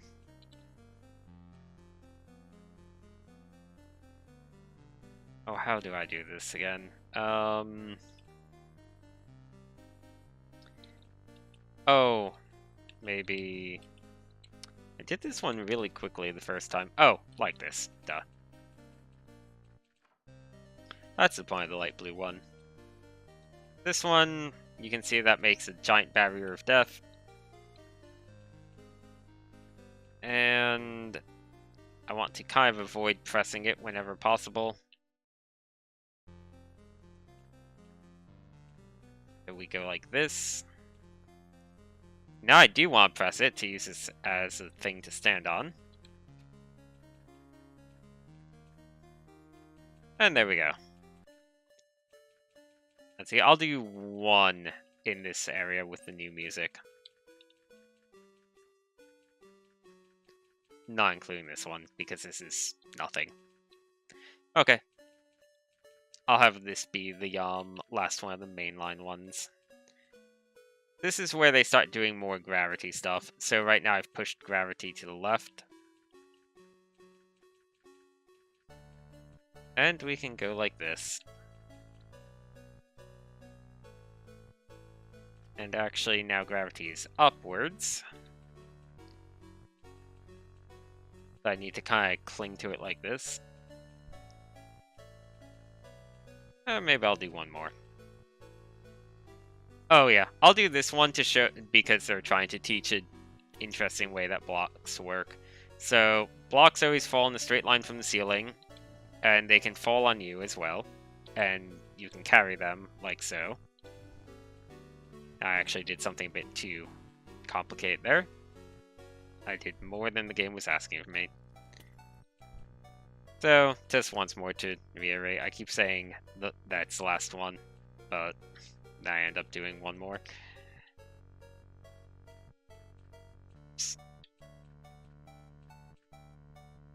So you can do stuff like this, for example.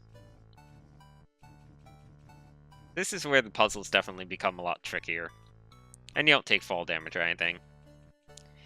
And that's the last of the mainline puzzles I'm going to do, because I don't want to show off too much more than that. I already showed off quite a few of them with that. That was like... well, that was up to number 27, so that was 27 puzzles right there. So story mode kind of goes fast. It's fun, but again, like... it's, like, the game's normally $8, and story mode was all the game had to offer. That would feel like you're not really getting enough quantity. Like, the game definitely has the quality stuff going on. I haven't tried the side stories at all, though. So, let's see how these go. Oh, I'm stuck with a small snake. This is me doing a puzzle blind. I'm sure this will go very well. Well, so far this puzzle seems simple. Okay, the very first of the side puzzles seems simple. From what I understand, they initially added these puzzles to the main storyline, and then they decided to keep them as side ones because these were the ones that were deemed kind of hard. What am I missing there? Oh, do you just need to go fast, I guess? Oh, right! Now gravity is to the left. Okay, so this is neat. I've never had to deal with this in the mainline ones, where you actually need to turn very quickly to deal with gravity. Alright, so the side ones definitely put new twist on things.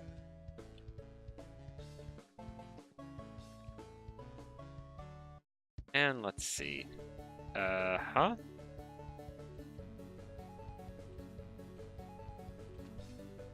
Okay, wow. So reflexes come into play a lot more in these side ones by the looks of it.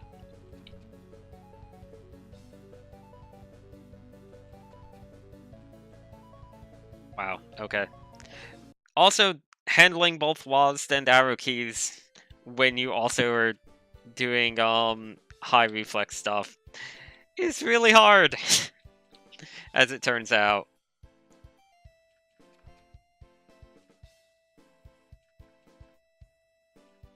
Yes, gravity-defying snake. This is scary.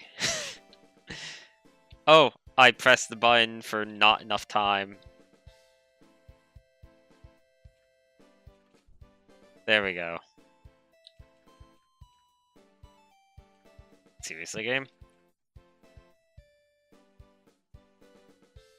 This seems like it's an awfully big ask. Okay, nope. You can do that, apparently.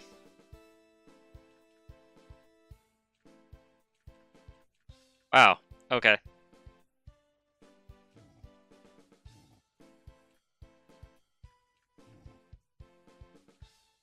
Go me.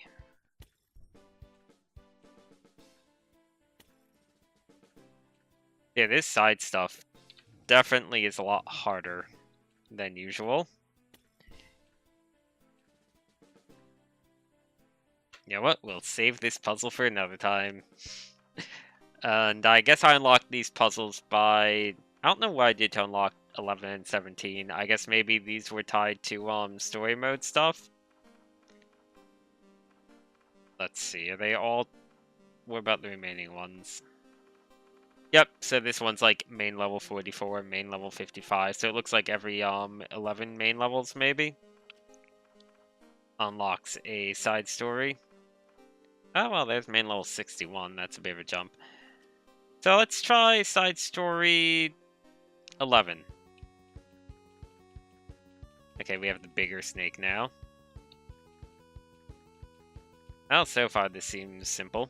So I guess each of these is tied to a different variation on the snake. So all those initial ones are like the short snake. These are the... What am I doing? These are the longer snake. Okay, right. I can't just... Huh. Okay, I think that this probably is roughly the right idea, maybe.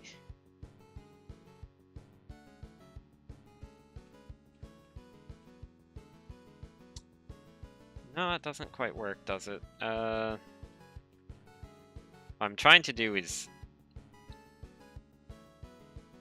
Oh no. I want to be in position to catch the block after I break this one. Oh, it just respawns there, though.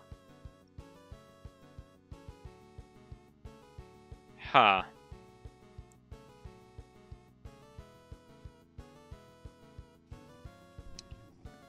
Well, this is a lot harder. So yeah, these side story ones definitely pick up the difficulty a lot. And I could keep banging my head against this like an idiot. Or I can move on to the next game. So I don't think you want to see me fumbling with a block for who knows how long. But yeah, side story ones are definitely a lot harder than the main ones, and the main ones start getting pretty tricky later on too. But, well, I can't see par moves time until I've beaten the level once. Like, all that stuff that was at the top of those other levels, wasn't there at the start. Wasn't there the first time I went through it. So, I can't see par moves and whatnot until I've beaten the level. Let's try out number 17 fast. Well, 17 seems simple so far.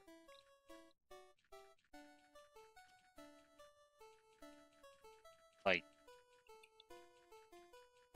that was easy, game. The heck? Oh god. Okay.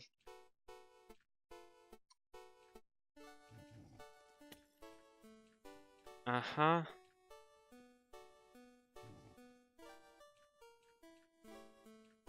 Okay, so I think I need to do this. Yeah, I do.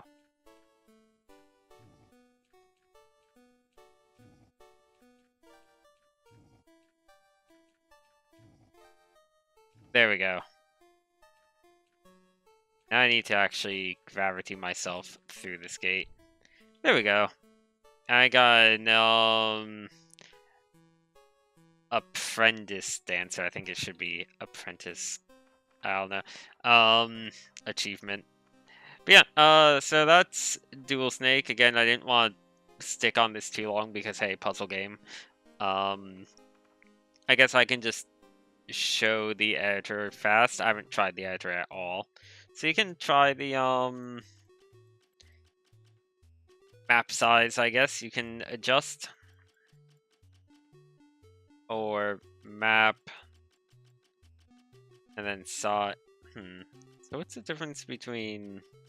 I guess that's length and width. Snake size. You can choose whatever snake size you want, I guess. Kind of wish you could just type that in, but I guess they... Oh yeah, I don't know why you can't just type that in, honestly. So let's say snake size 12. And then... I don't know. Blocks. The heck is this? Okay. I feel like these things are things I haven't encountered yet because that looks like a different take on the snake.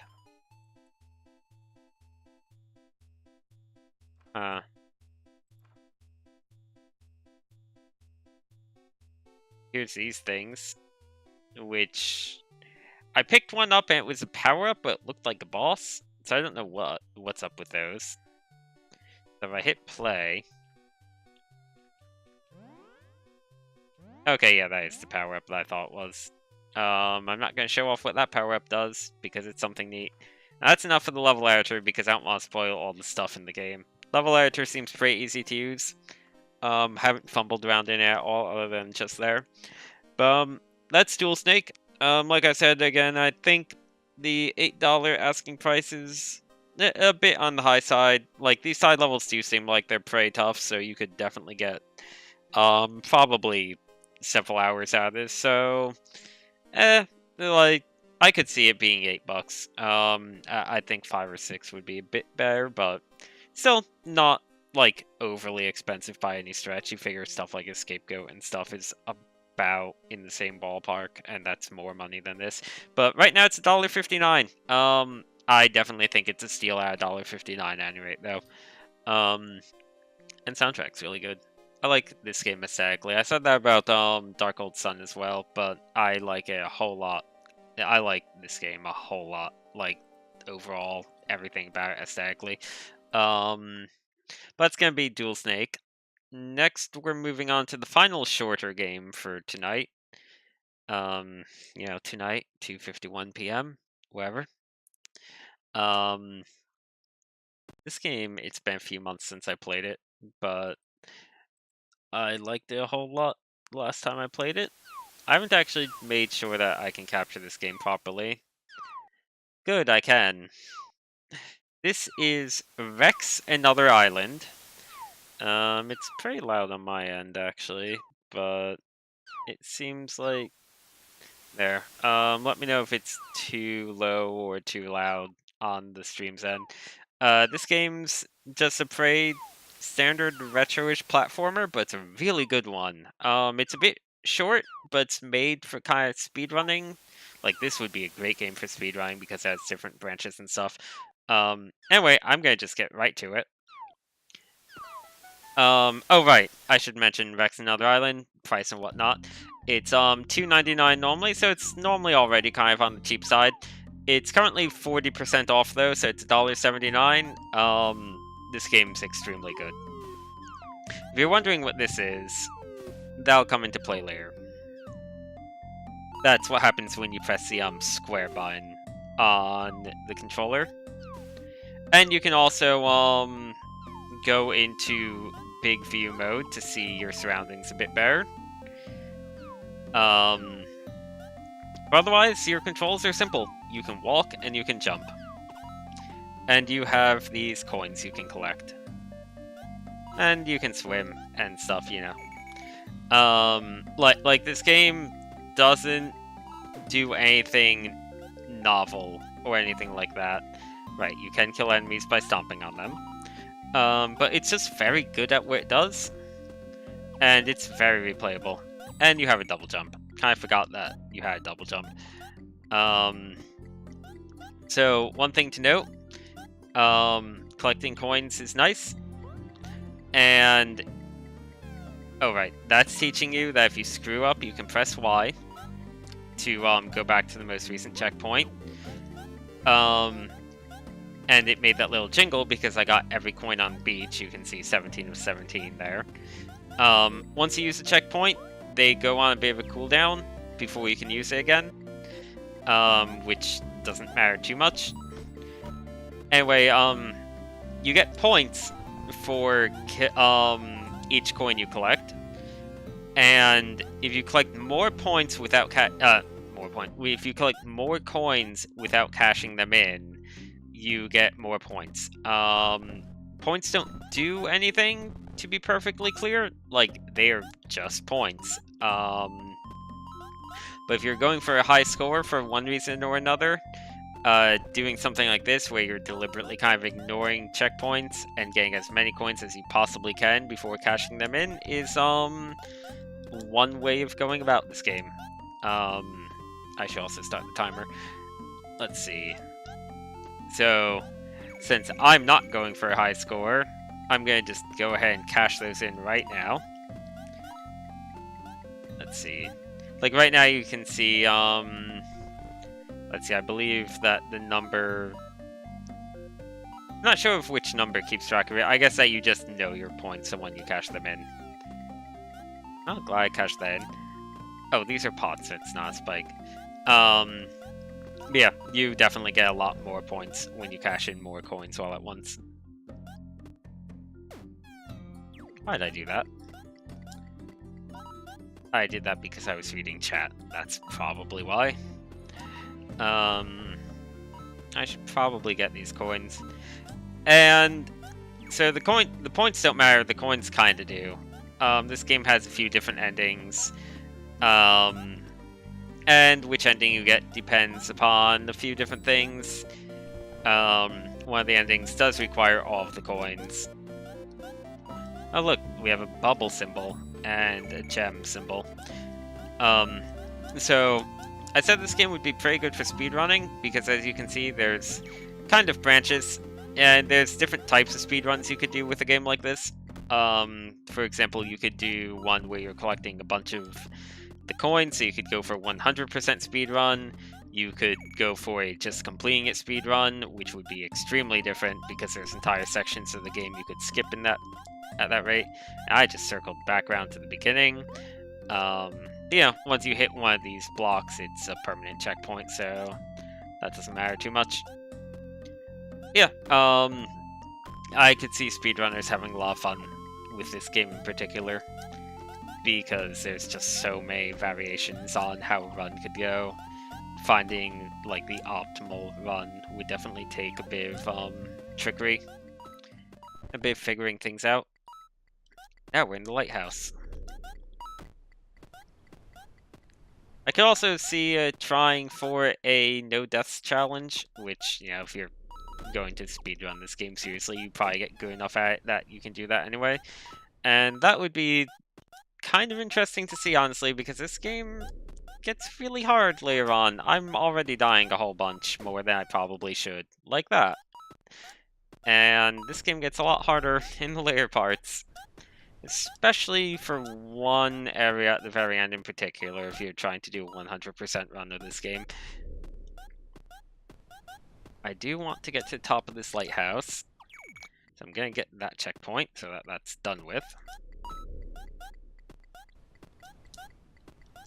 And I'm coming very close to hitting my head on some of these spikes. And smash that bird.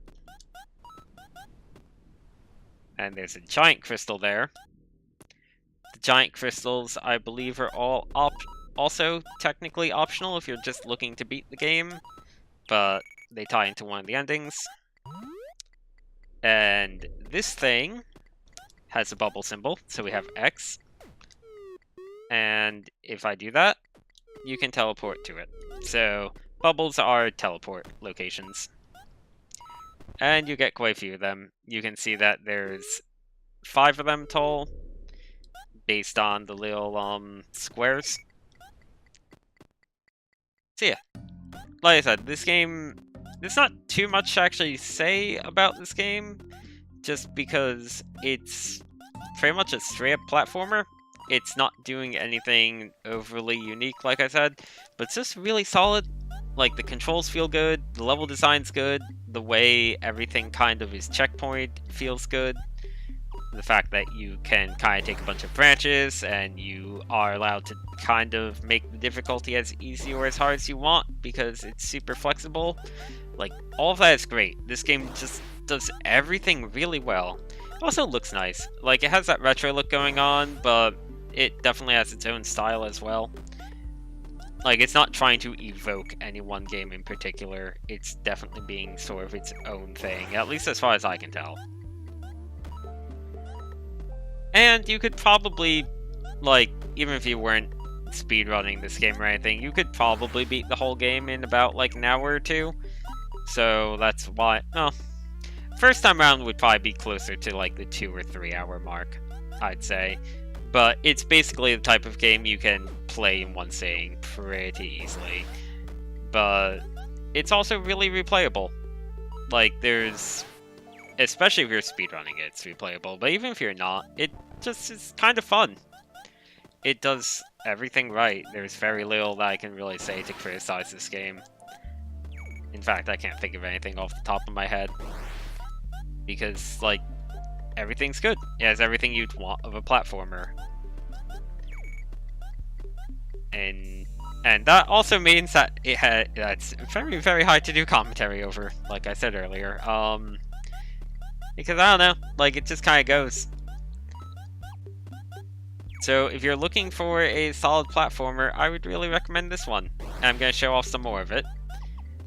I might not have too much left to say about this game, but that doesn't mean that I'm only going to show 5 minutes of it. I would like to show the harder parts of it that are going to be coming up relatively soon. Okay. Well, this part I probably shouldn't have failed the way I did. And got that. Also, this game, if you are going for 100% completion, some of the stuff is actually pretty hidden.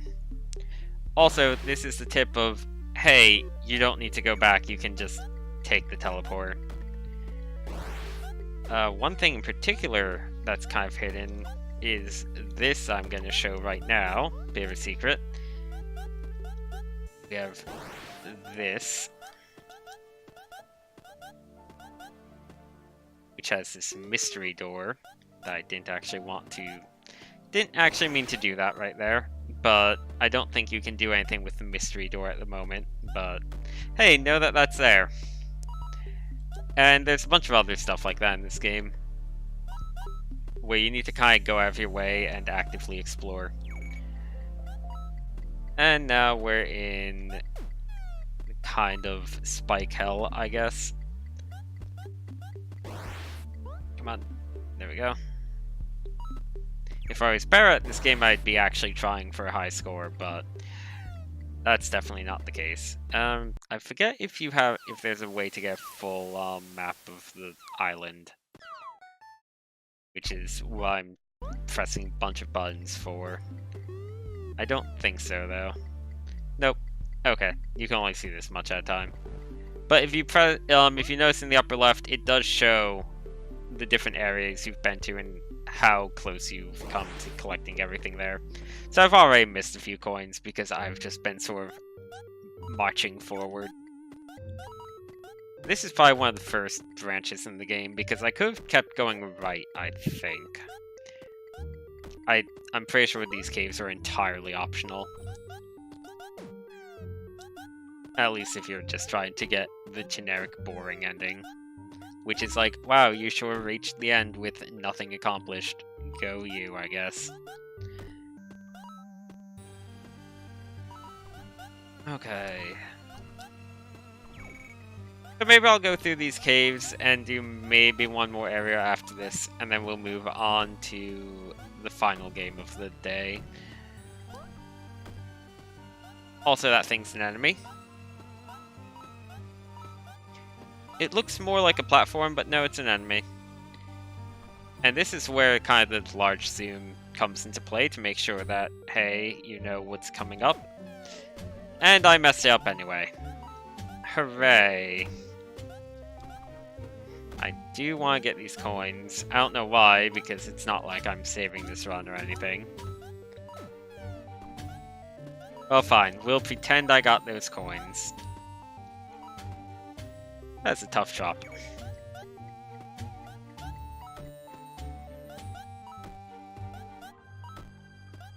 Yeah, I do appreciate games like this, which kind of don't barricade the content behind anything, of like, hey, if you want to just have a relatively easy time with the game, or, like, not super easy, but not overly demanding, you can still have fun with it and reach the end without bothering with all these coins. Like, you're not going to get a giant barricade in your face telling you, hey, you need so-and-so number of coins to make progress. You can just go at your own pace, and if your own pace is, hey, these coins are too hard to get, that's fine. Like, yeah, you'll get a slightly different ending if you get all the coins, but it's not the end of the world if you can't.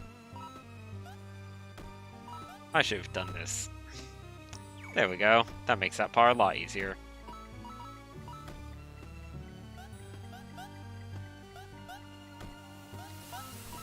And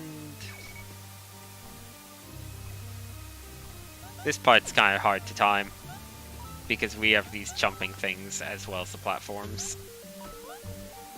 And figuring out which jumping thing is which is kind of important, because they always jump between, I think, exactly 2 spots, and figuring out which one is jumping where helps a lot when you kill one, to know which spots are now safe.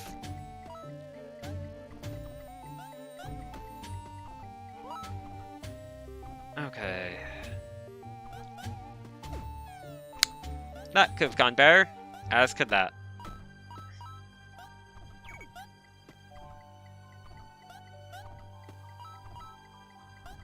And I really would like to see this game speedrun by someone, though.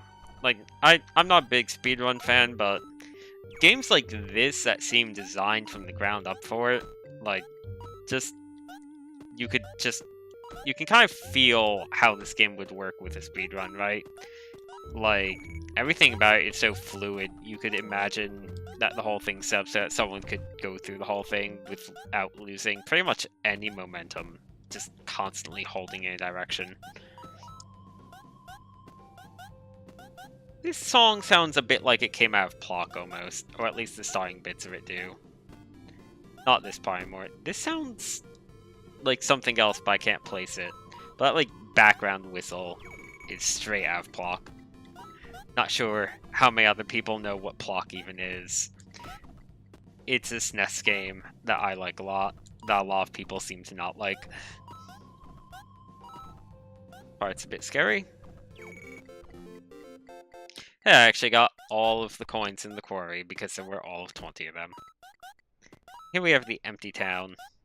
If you look at the upper left, like, this is already something like slightly less than half of the areas in the whole game.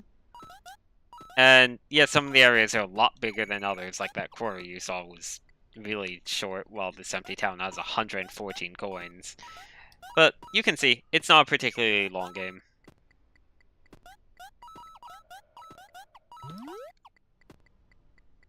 And let's see, I kind of want to get to one other area after this. I know the area I want to stop at, because it's the area where the game picks up quite a bit in difficulty.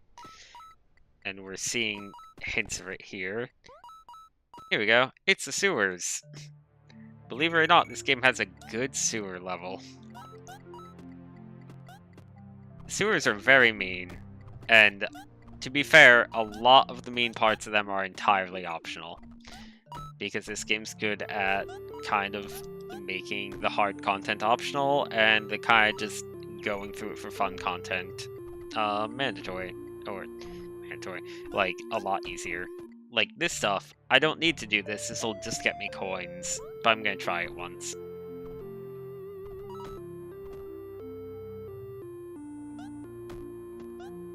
I'm not sure of exactly how much of the sewers are optional, but it's a fairly large amount of them.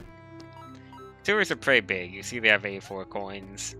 There's one section in particular in the sewers, I'm not sure exactly where it is, but it's nightmarish. And, you know, you don't have any power-ups, there's no gates, no keys to find, no power-ups to get, other than, like, the bubble teleport if you want to count it. Oh, this part right here. In fact, I found the nightmare part. This sucks. Like, not in terms of a bad way, but it's really scary. It's a very long stretch. That part's only the start of it. I'm gonna try it one more time before I give up on it, because you need to really get your timing down.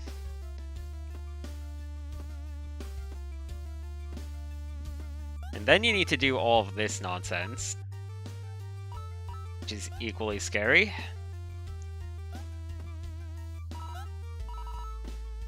Oh wow, I did it. That took me a lot more tries the first time.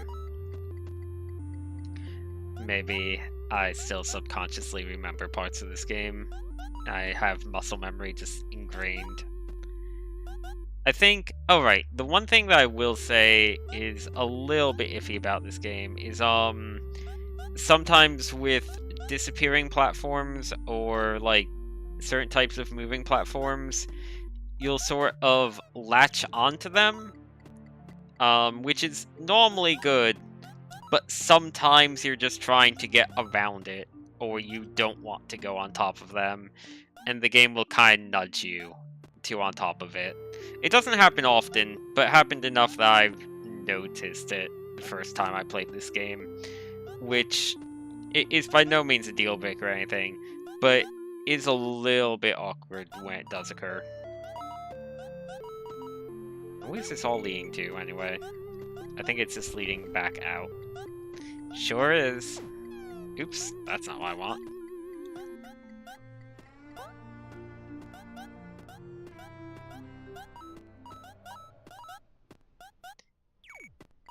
Oh, I made it to over here. Which actually is kind of useful, because I think this is where I want to be. Yep, so here's the mountain. I'm not going to show off the mountain. A lot of this game is various parts of this mountain. But there would have been... I think there's at least one more path from the sewers that leads to this mountain that, like, I could have taken instead of that one. So that path I took is probably the shorter path if you're looking to just get through it, assuming there's no other skips you can find. Alternately, I suppose you could have just ignored a whole chunk of the sewers and gone this way. I think this is also valid.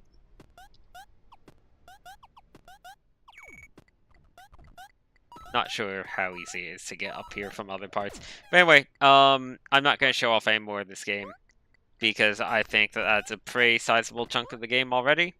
Like I said, it's a short game, but it's pretty reasonably priced at $2.99 normally and $1.79 now, so it definitely is worth the money either way. Even when not on discount, I think that's a pretty good... Like, I think $3 is the exact right amount for this game. Like, it's short, but it has a lot of replay value, and it's really, really solid. And we're going to be calling it on this, though, for now. I just like it a lot. I don't know why it's called Rex Another Island, by the way. I don't know if there was a first game as, like, freeware or something. This is the only game by the developer on Steam, at any rate. And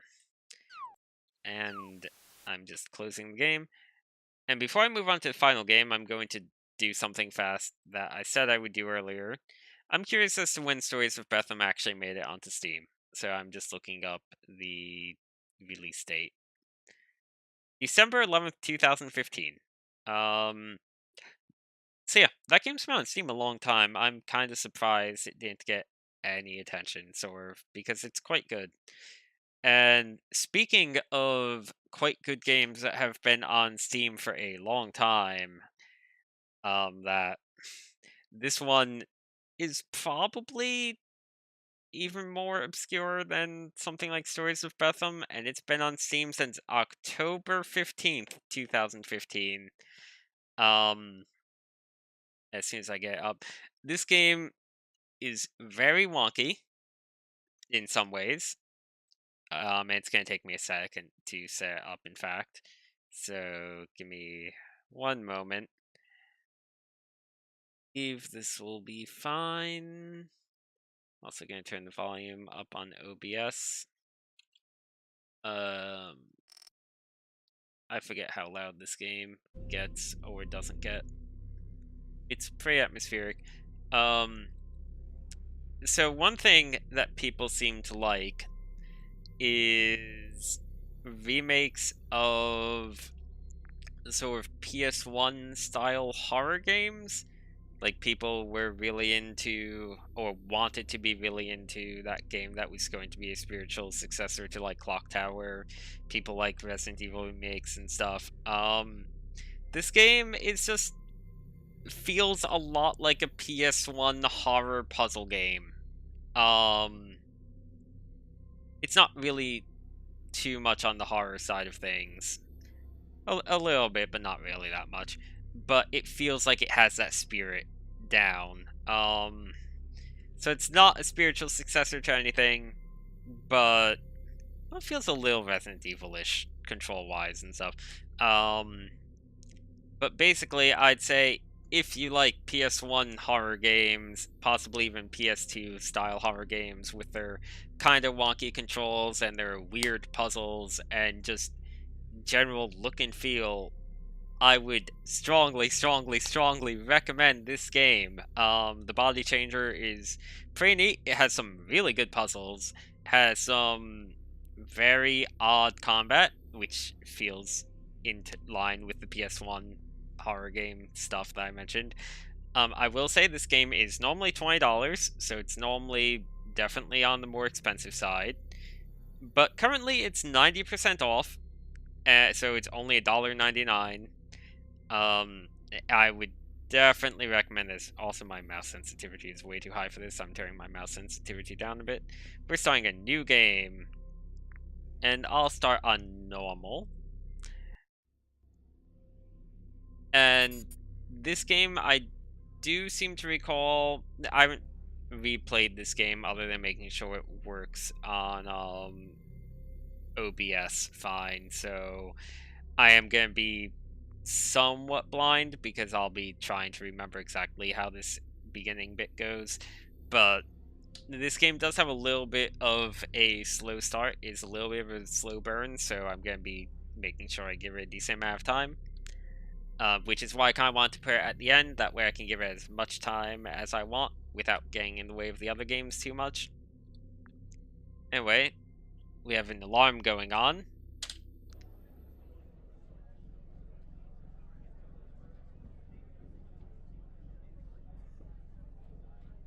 And I like how this game looks, by the way. It has this look to it that's sort of reminds me of, like, almost Xbox PS2 era cell shading, sort of.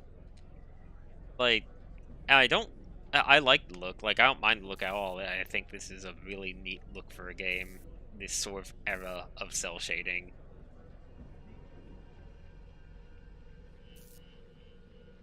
But anyway, bad stuff is going down. You can tell because it's red. And the camera is freaking out, of course. That's probably also a sign.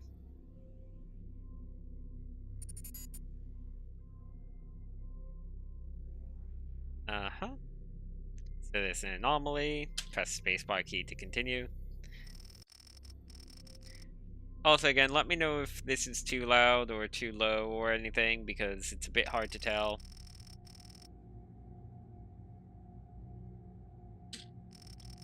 It's a critical situation. No end at Hope-12. So the purifiers aren't working. They are the MacGuffins of this game. We need to fix the purifiers. We are going to be doing a lot of purifier fixing, because that is the whole point of this. I didn't actually beat this game. I got kind of stuck on a tough section. And I'm not sure... This game's probably pretty long, honestly, because I got stuck a few hours in, and there was a lot of it that I hadn't seen. Because you do have a station map, and I hadn't been to a pretty significant chunk of it. So here we are. We're in the station. So we've taken control of the sign B called whatever that is, and that'll be relevant in the near future, because they say you'll control more of them. So part of what makes this feel very PS1 era is this over-the-shoulder sort of look that they have going on. I believe... Do I have... Okay, my controller's not working. I forget if this game has controller support or not. But we have this sort of look and feel to it. We don't have tank controls. I'm not rotating in place. So it's not quite the tank controls of something like Resident Evil. Is it more of a Resident Evil 4 thing? I don't know. I feel like the combat isn't... The combat feels kind of old school in the way, once we get to it.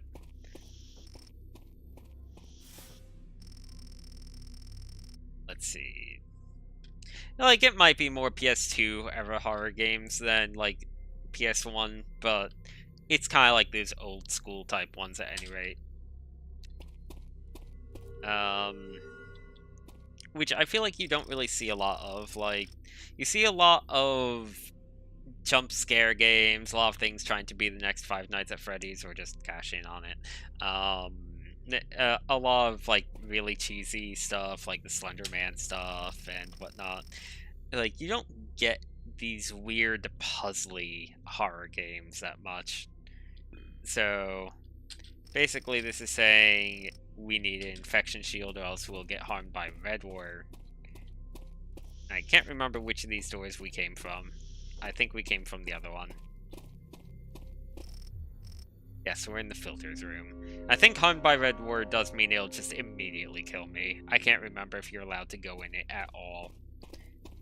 I'm pretty sure it's instant death. So there's a lot of reading this stuff. Well, the Red War came because the purifiers aren't working. So we need to turn the purifiers on to purify the water. See?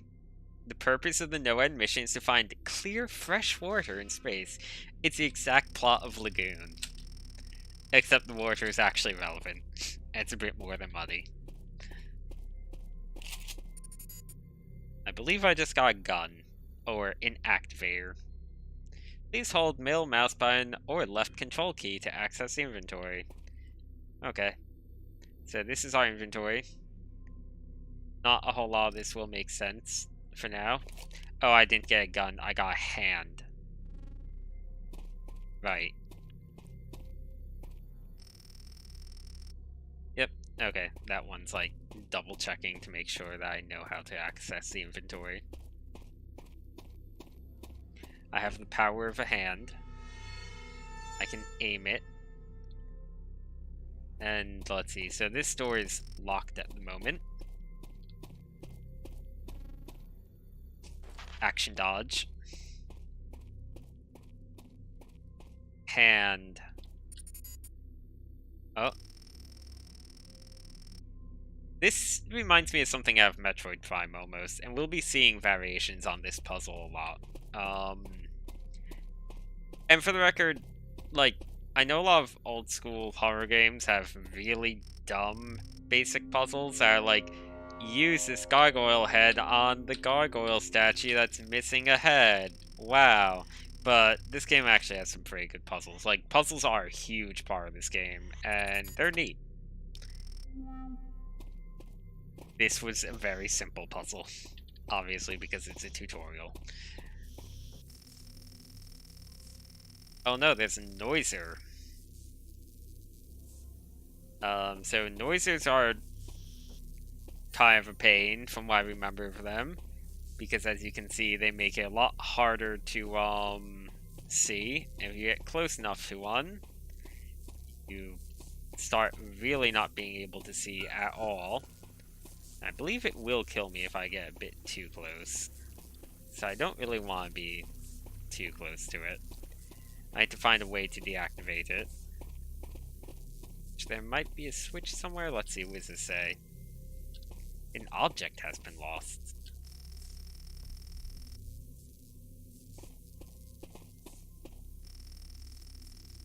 Noiser. Find the device in the room to disable it. Let's see, I don't remember exactly where said device is. It might be that I just hit things up here. No. They do like hiding things in out-of-the-way places. Maximum state of emergency. Oh, there we go. So now I can do that.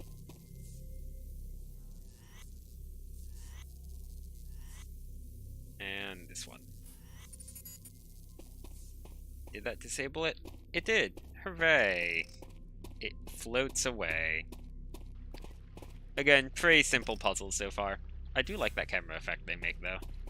Look, we have nice, healthy water. Uh-huh. So they say some devices have mirrored code.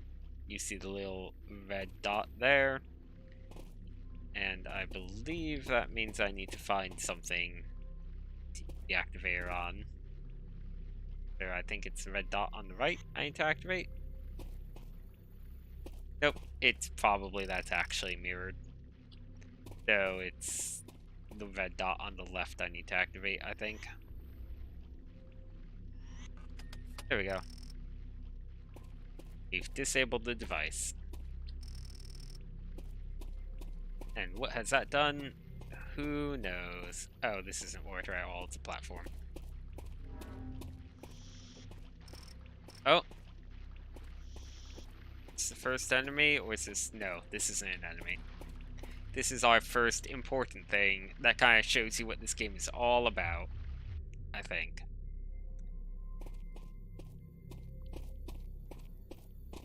So I turned the war red.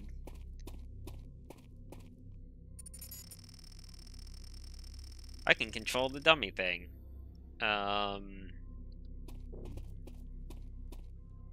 So from now on, I can control this. And this is where the game's name kind of comes into play. So now I have this. And this one has an infectious shield.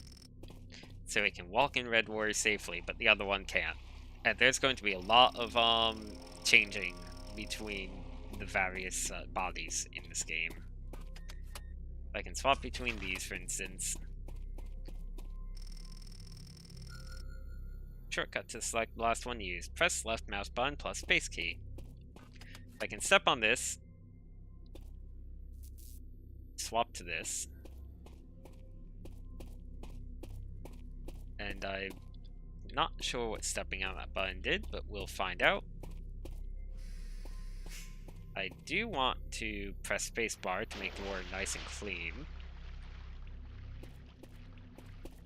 Though I can walk into it with this guy now. I think the red one can walk into Clean War too, by the way. I forget exactly why I'd want the warrior to be red at all. I think it might have... Oh, there's a barrier here because of high war oppression. Right. Well, that explains some things.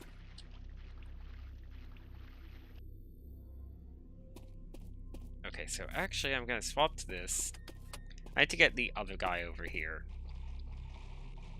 So to do that, I believe I need to, Oh, right. Basic puzzle. Hi, me. So he'll go across this.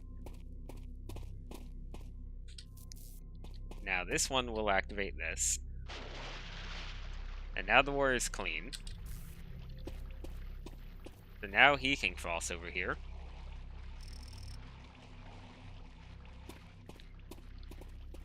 And now I can make the war unclean again, so that I can get past the high war pressure. There's a lot of puzzles like this in the game. Obviously they get a lot harder, but learning what each thing does is kind of a big part of it.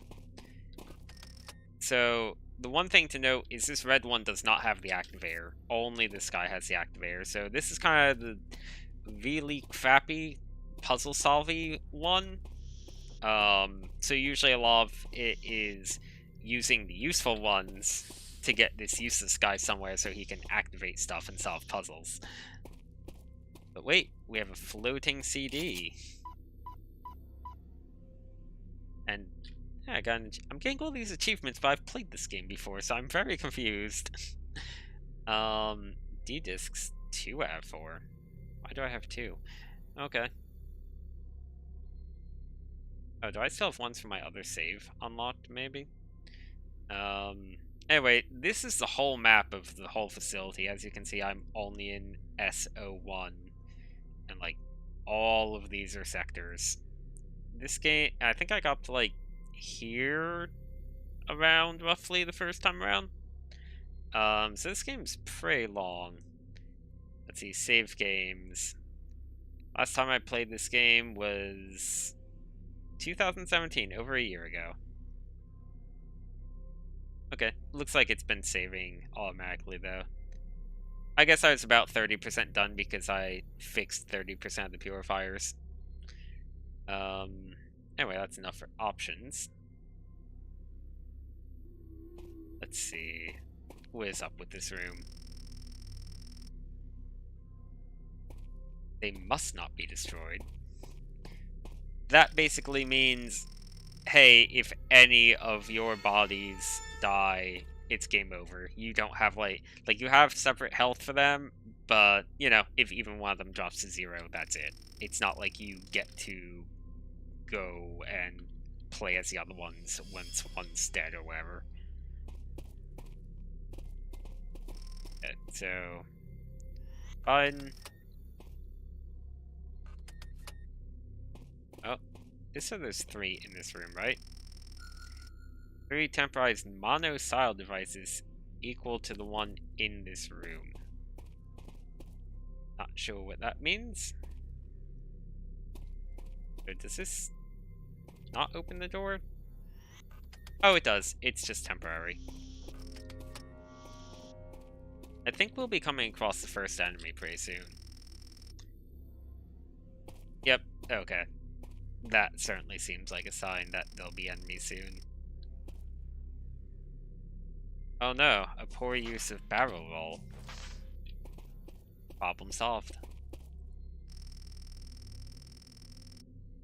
Oh, actually I forget how to crouch. So, I would like to get that tip back game.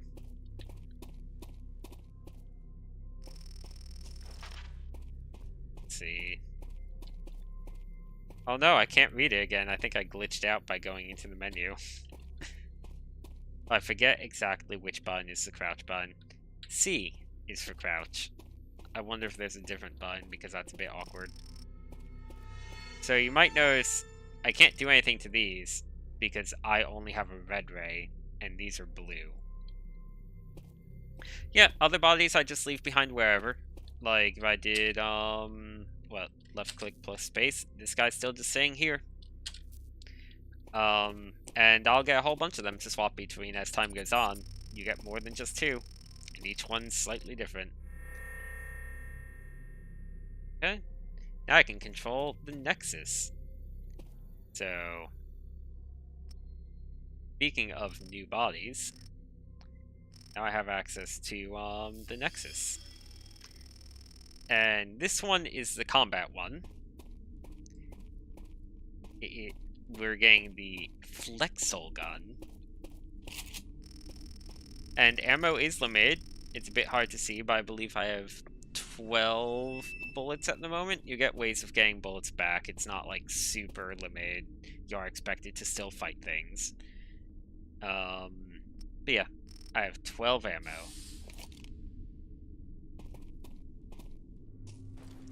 And here we go, the first enemy of the game. So right button aims, left button shoots. These things are very zombie-ish, as you can probably tell. And headshots do more damage, so if you want to conserve ammo, you definitely want headshots. I believe R is reload. R is indeed reload. And right now, I believe my goal is just to kill all the enemies as they come.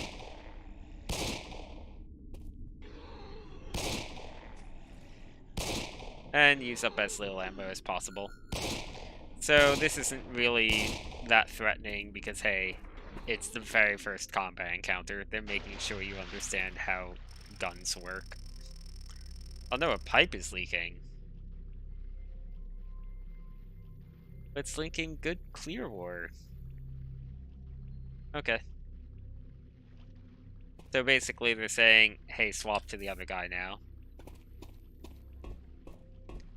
And to be clear, like, time hasn't stopped for that one. So if, for example, zombies were happening, I don't think they're happening at the moment, but if zombies were happening, I would need to be doing puzzly stuff with this guy while still swapping to that guy to defend him, because he will not defend himself.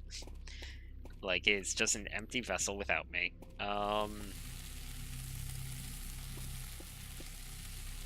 Oh, and in fact, I think I just died. I think there was, in fact... Oh, boy. Okay, yeah. Well, I screwed up. I just realized where I had to go to, fix the pipes. Oops. Don't need to redo this room. Not too long a room, but, You see the little dots up there?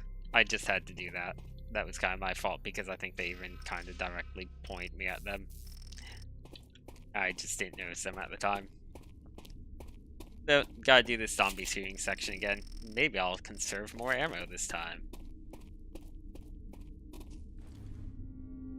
So scary.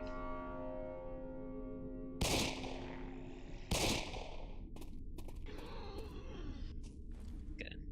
Like I said, this game's not really scary in the sense of like you're gonna be scared by or anything. It just has horror themes. Like these things are basically zombies. There are sections later on that are a bit creepier that are dark rooms, but you're not like I don't do well with horror at all, and this game's never been to the point where it's like, oh, it's so scary I can't play it. Yeah, they are totally pointing me directly at that thing I didn't notice. That is on me. Hey, hit the button. Hey, hit the other button. I believe zombies are also popping out of this all while that's happening. Yep, they sure are. So I do need to swap to this guy. Oh, I need to reload.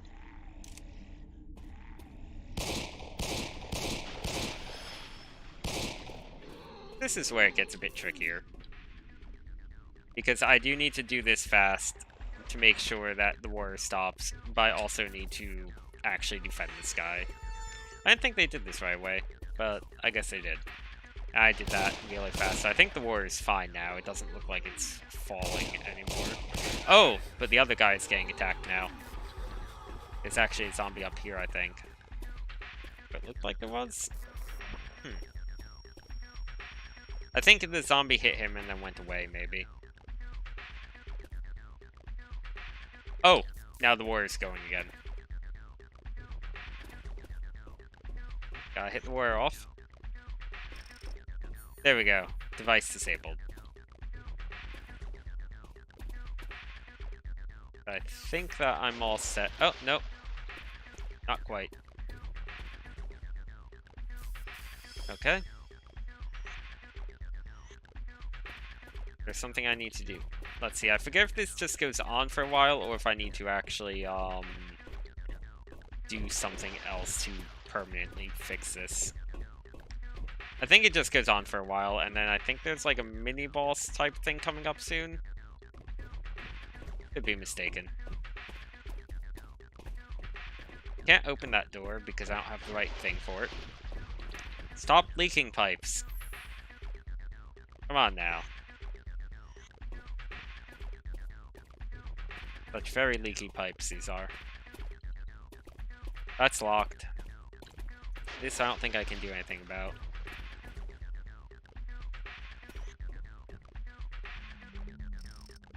Device disabled. I seem to recall getting a bit stuck on this the first time around too. I'm trying to remember exactly what I need to do to fix it. It might just be that it goes on for a bit. No, the zombie didn't bug the whole thing out. I'm pretty sure it did. Let's see. Like I said, I seem to recall getting stuck on this part once before, too. It might just be that I need to keep this up for a bit. I can't affect these because I don't have a blue activator. I don't think the other guy has an activator, unless he has the blue one. I should check the other guy's equipment, maybe. Does he have an activator? Nope. He does not.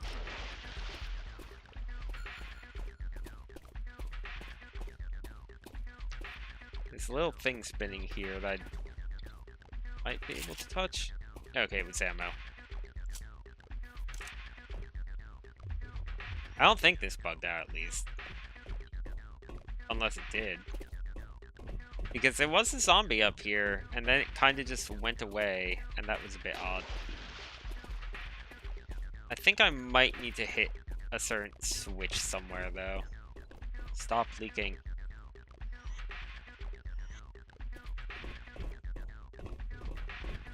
Let's see, is there anything else for me to activate somewhere?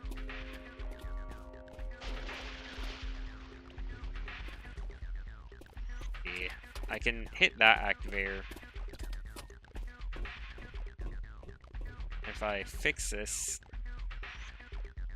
So I don't remember this going on for this long, so I think I am missing something. I just can't seem to recall what. Let's see, this guy doesn't have an infection shield, right? I'm pretty sure he doesn't. Infection shield 0. Infection shield 30. Infection shield 100. Yeah. This guy can't take red water at all.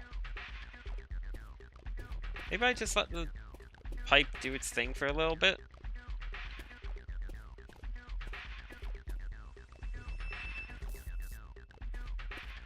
I feel like I'm missing something really obvious, because I seem to recall there being something really obvious that I wasn't getting the first time I did this as well.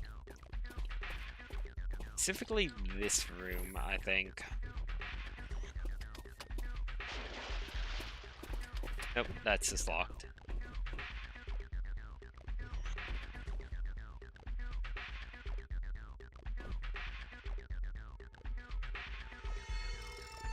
Device disabled. Like, I can click these multiple times in a row. So maybe I'm supposed to only click them once each? Like, if I click it once... That made a noise.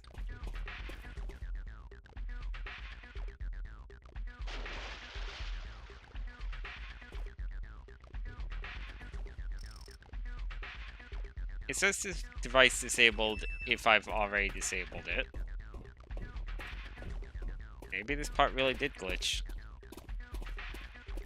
That, or I'm just missing something really, really obvious.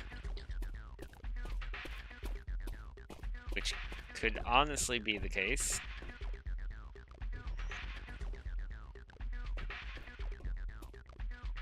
How about I restart this room? Because it's definitely not just that's going on for this long. Unless he can, like, break that door or something.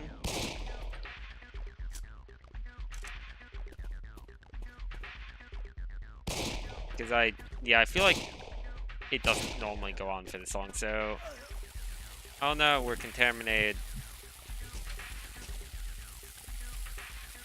Let's try that again, shall we? Let's do the barrel roll, I know.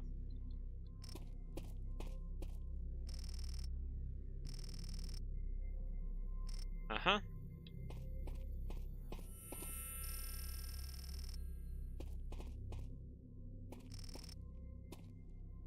Yep, let's go through this whole tutorial on barrel rolling and crouch.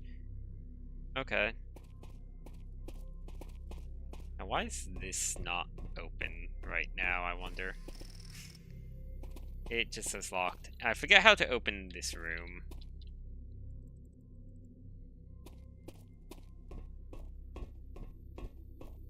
I can't open this because I don't have the Blu-ray yet. So for now, the only thing I really can do is activate the other guy. Equipped with the Flexel gun.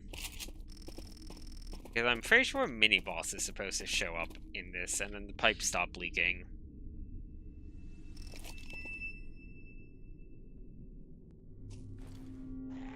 So yeah, like, enemies stopped showing up altogether, which was definitely a bit odd.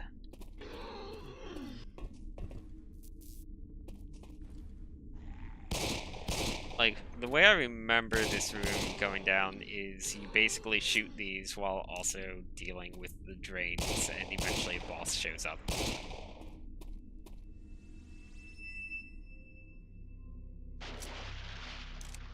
Yep, and now that started leaking.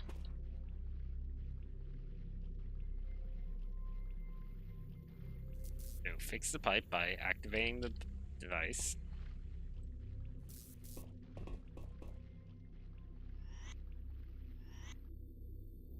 Zombies start appearing.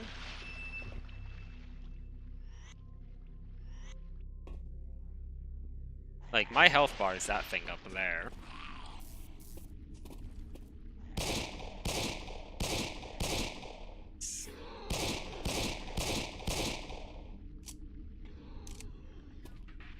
And now I also need to use this guy to fix that. Now one is coming towards that guy. So I gotta save him while also fending off the ones hitting this guy. So maybe, yeah, maybe not killing that one just screwed things up somehow with like some sort of trigger. I need to stop this water from flowing. Okay, he's safe. Yeah, see? Now it went. So that must have just messed something up, because that door was supposed to open. Weird. Maybe that zombie, like, hit him and then, like, bugged into the ground or something? I thought that seemed like it was going on a bit too long. I do remember there being a mini-boss. Maybe the mini-boss appears once we, fix all of this. And by mini-boss, I mean normal enemy that is slightly harder than other normal enemies. Oh, so what do I need for this? Key pass is missing.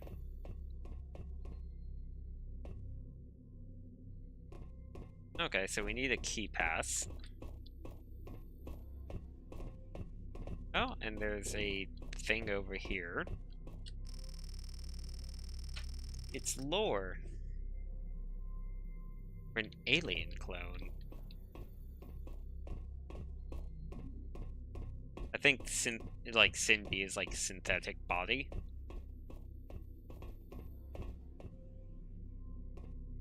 Can't really do anything about that. Need a key for that. We also need a key for that. Can't get to that. Trying to remember what to do in this part. It might be that something happens once I go back. This door is still locked.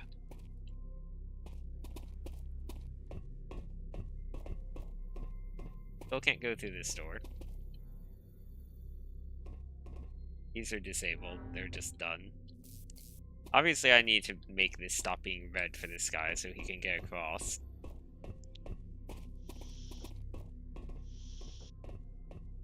Let's see. Definitely missing something important from somewhere. Oh, I bet I know what I need. I think I need to do a little bit of backtracking.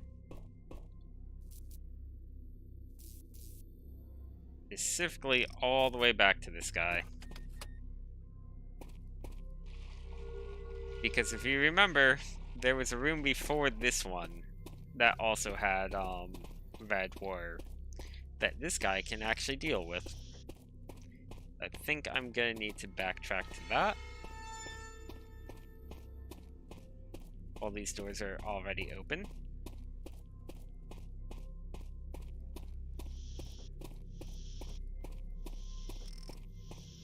And yeah, this room. He can actually do stuff in this room, I think.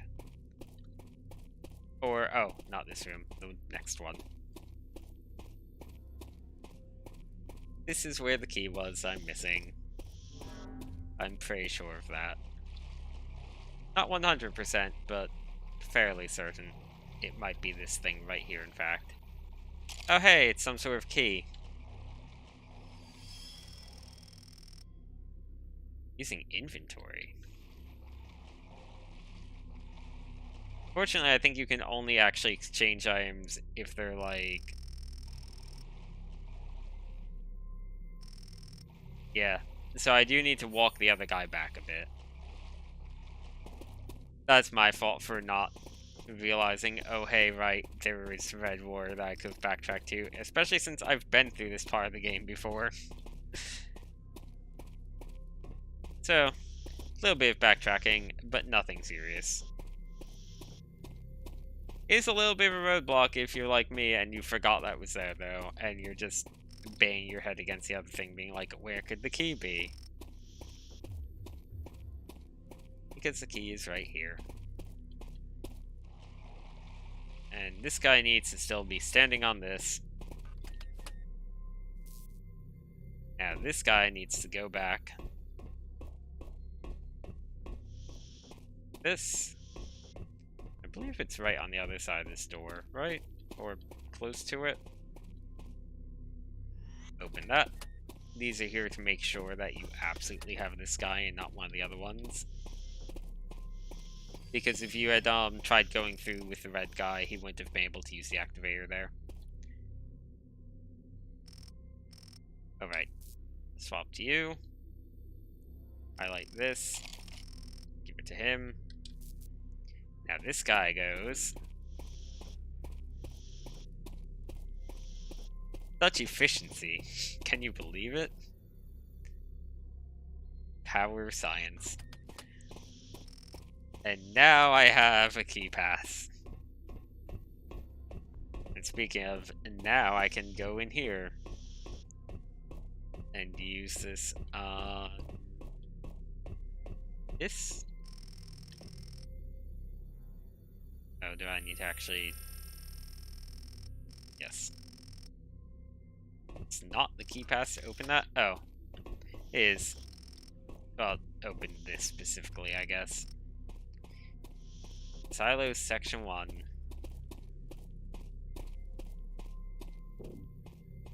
The thing to also be aware of is only the other guy has the gun. So like if there's enemies around any of the other ones, they just need to run away and do their best to sort of get to safety. Okay, so I fixed 10% of the purifiers. It's quite a while before we get to another purifier from what I remember, considering the other file I have is from quite a bit further into the game, and it was only at 30%. Oh, here we go. It's slightly harder than usual normal enemy. If I remember right, you need to get behind him. Yeah, he has that thing on his back. It's a fish guy. And they have like an oxygen tank over there. Warning, no oxygen. Yeah, I know, game.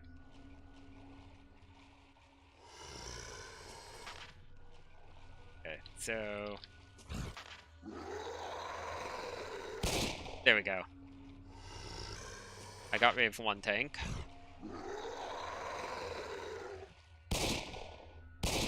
Oh, I need to get rid of the other one, which is around this side of him, it looks like. Not quite. Yeah, sure, it's a street shark.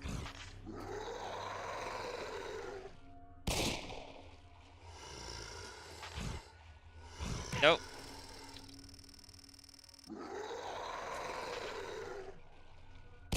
There we go. Reminds me a little bit of Killer 7 in a way of like these enemies that you need to hit very specific body parts of. Like this guy you just straight up cannot kill unless you get rid of the 2 tanks on his back. That's the only way to kill him, I'm pretty sure. I took quite a bit of damage and used up a fair bit of ammo killing him.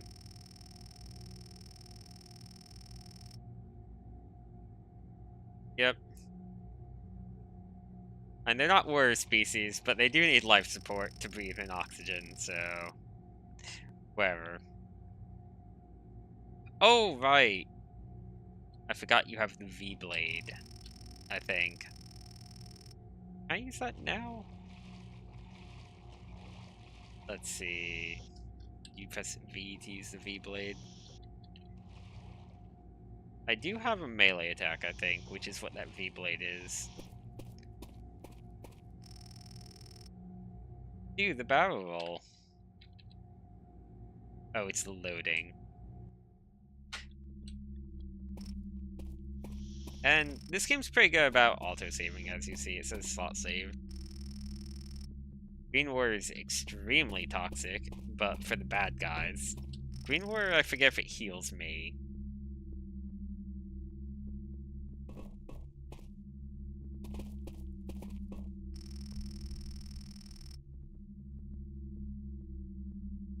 One second.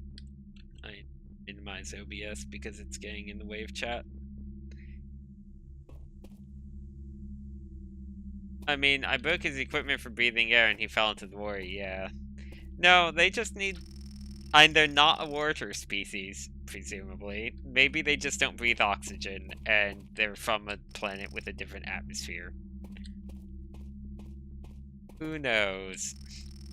They're shark people. You break their oxygen to kill them, or their space air to kill them. That's all you need to know.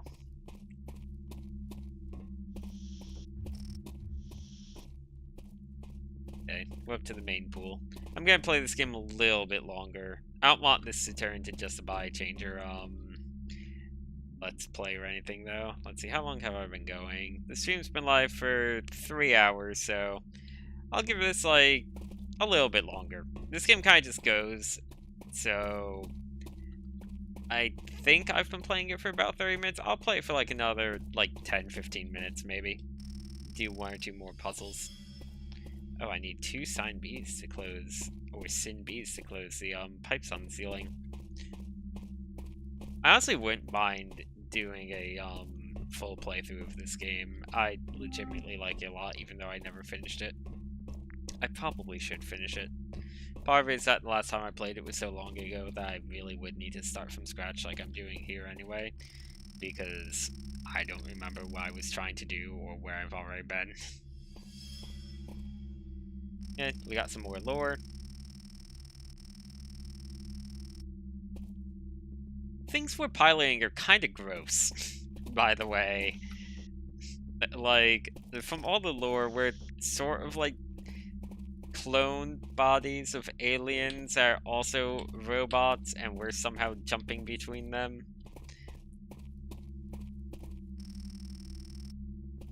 Okay, that's just telling us the thing that the other thing did, making sure we know that green water is bad for the enemies. I can now control Dummy Red 502, it looks like.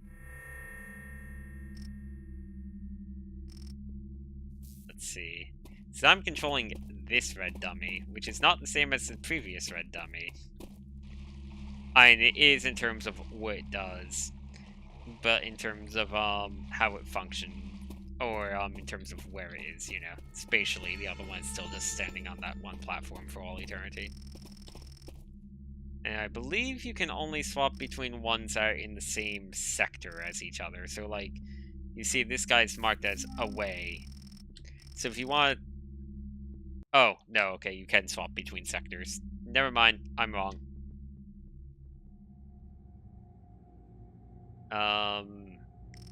Let's see, what's this one, though? Okay, so this is the one in this sector. So I think the way this works is you have the main guys, which are the ones with the actual abilities, like this guy and gun guy, that are always, like, one of a kind. And then you have the, like, kind of blank colored dummy ones, like the red one and the blue one. I think there's like another one at least too, which don't have anything special about them other than that they can go into colored war. And I think they are tied to their sectors, which is why this is like 502 and the other one was 501. Alright, so this guy can stand here. Can't stand here though, because it's color coded. I could walk somewhere with this guy. I remember this being like a massive puzzle, this whole thing here. I remember also getting stuck on it for a while. I think this is a switch, maybe not. It might be a switch that someone that's not this one can stand on. But I can control this one at any rate, which means that I can use it to go through this door. And we got a cutscene going on.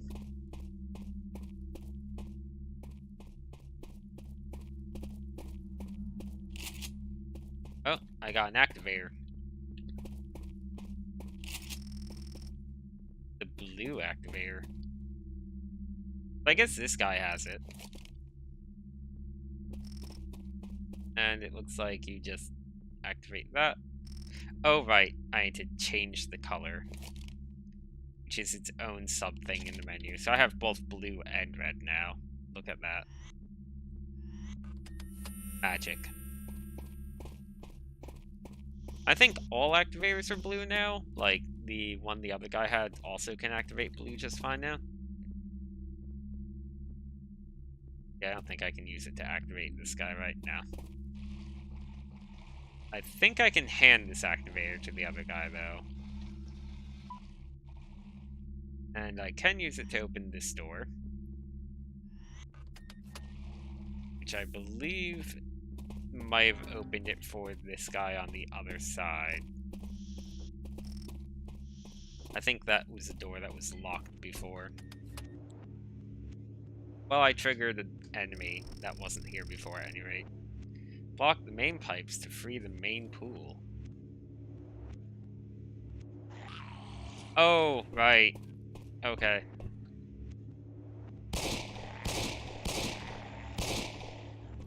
This is gonna be a little tricky.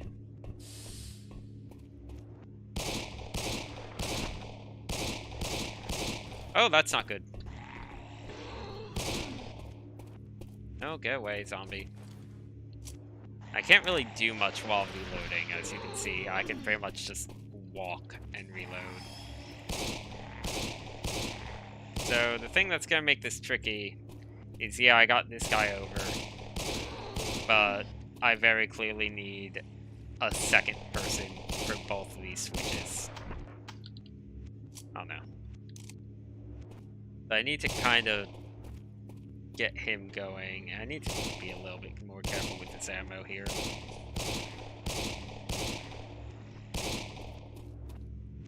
Okay, I have time to spare. And now I need to get this guy to over there. And this is hard because I need to swap between them a lot in order to accomplish this. This guy can at least go into the bad war.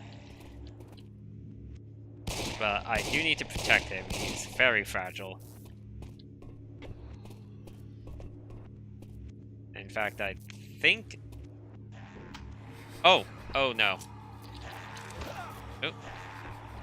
Now, that was a bad time to be out of ammo.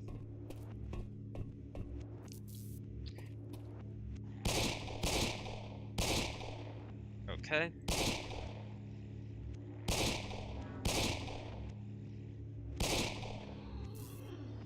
Okay, let's do this a bit better.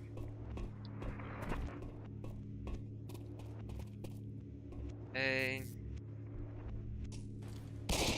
Oh, that's also really bad. And I'm out of ammo again. I'm just gonna run for it. Okay.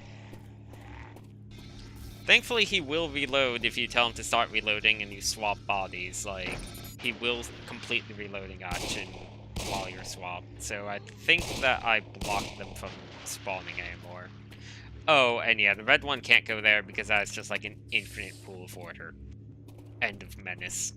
I forgot that little notice. End of menace is a pretty good thing. Pretty good phrase. And I think this door is now just open for me. Yeah, I wasn't able to go here before. I think, or... No, this is where I came from, isn't it? Oh, I got... you gun. I forget what... I think that's a shotgun and this is a grenade. The name of this game, this is The Body Changer. And I said it earlier, but it's normally $20, but it's currently 90% off for $1.99. This game goes on discount pretty often, like on pretty high discount often, but $1.99 is definitely worth it for this game. Like, it's like quality wise, it's easily worth $2. Quantity wise, it also is very long. Like, you're getting both quantity and quality with this game, especially for $1.99. Like, and it's really sad that, like, it's kind of extremely unknown, but it's good. Oh, see, sign bees can't swim. That's why you can't go into the big pool. So how about I escort this blue one to where it needs to be, and then we'll call it on this. I think that was ammo that I just picked up. So I got the blue one. Does the blue one have an infection shield? Yes, it does. So all of these dummies, like the really crappy actual ones that look like dummies, just they can go in the red water fine. That is their claim to fame, as it were. This one, I need to just get to go over here.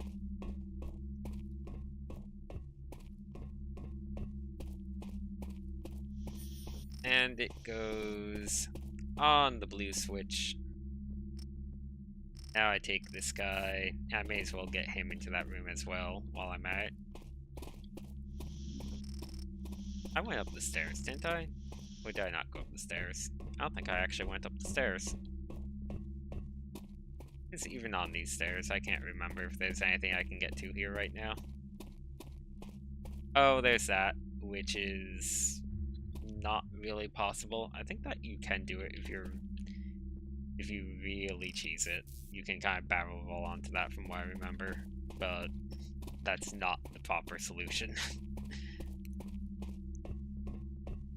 Is the proper solution? Go here.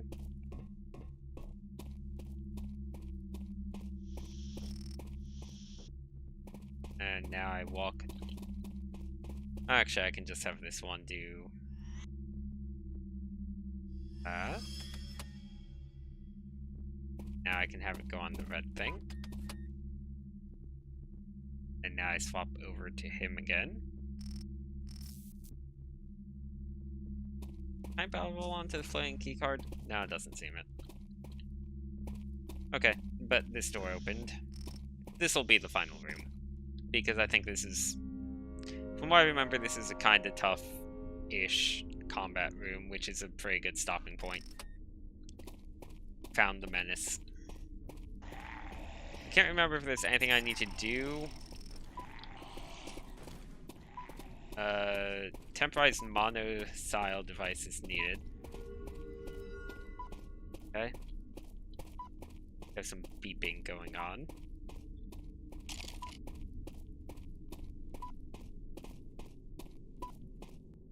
Oh, that's the timer. Mirror chamber room is missing. Oh, hi.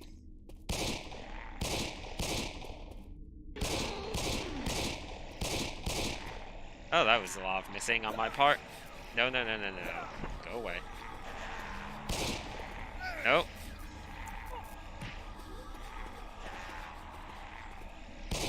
Okay. Let's see. I believe I need to get the other guys through here, but I don't remember if the door remains open or not.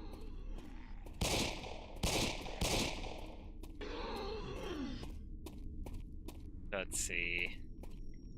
Does the door remain open if they step off of it? It sure doesn't. In fact, the door is just closed in general right now. And I need to swap to him then. Might just be that I need to survive this for a bit.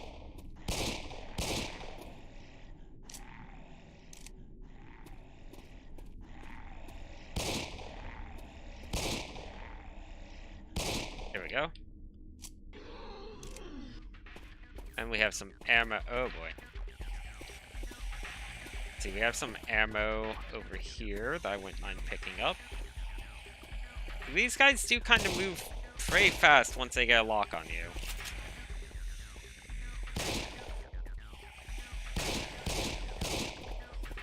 These ones I think are the slightly stronger one.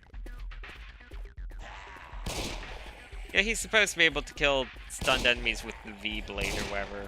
I forget quite how to do that, though.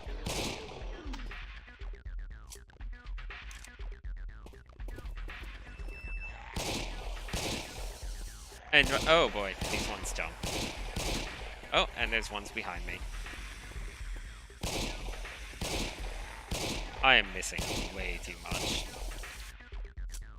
I forget what actually happens when you run out of ammo. I think these ammo pickups do respawn just very slowly while enemies are around. So I don't think you can ever completely get screwed over. These guys are a real pain to deal with. Oh, I blew its head off.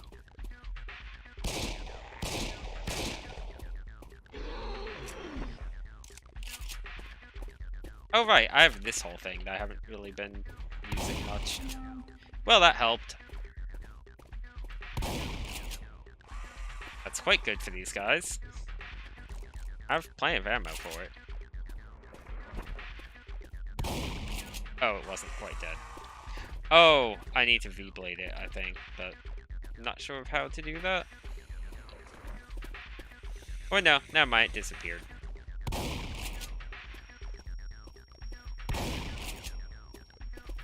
Oh, there we go. That's what it means by stunned, when they're literally on the ground, completely prone.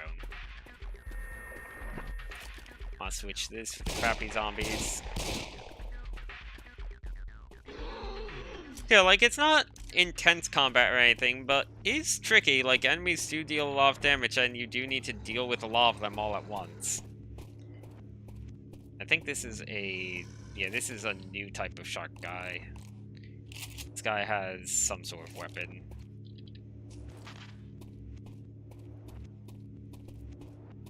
What does he have? Ow. He has that thing, which is quite painful. Oops.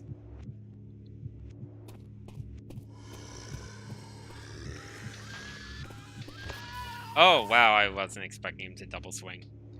Well, that was unfortunate. Oh, I think those guys also don't have a thing on their backs. I think that you just need to stun them and then V-blade them, from what I remember. Let's give this room one more try. That could have gone better.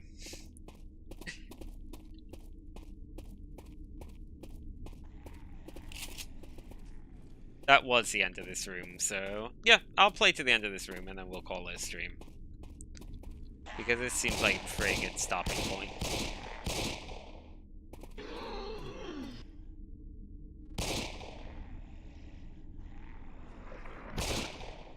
We're dead. You're dead. No, didn't actually kill it with that. I'm not sure if I could have traded the activator off. But I feel like it wouldn't have really mattered too much. Because I need this guy to be the one that goes through the doors anyway. And that blue activator didn't. The blue activator wasn't what was needed to open this door. Let's see. I want to say you can trade the activators, but it might not be the case. You can trade pretty much everything else. Okay, now we get into the harder enemies. I definitely want to just shotgun if I can. You're normal.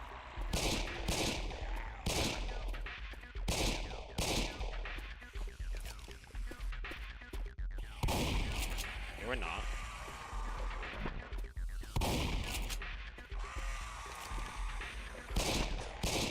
Oh. Oh. I should be able to V-blade it. Don't care if the zombie hits me. Don't want to waste the shotgun on the zombie, though. I think there's one behind me. Oh, that's not good.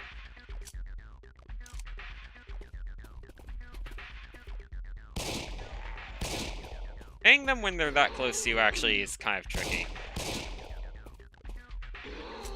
And if you notice, you do get ammo back whenever you kill them, so unless you're wasting ammo like crazy, it's usually not too big of a deal. I need to refill this. Okay, the shark guy is here. somewhere. Where is he? It's making the music for him. There he is. Nope.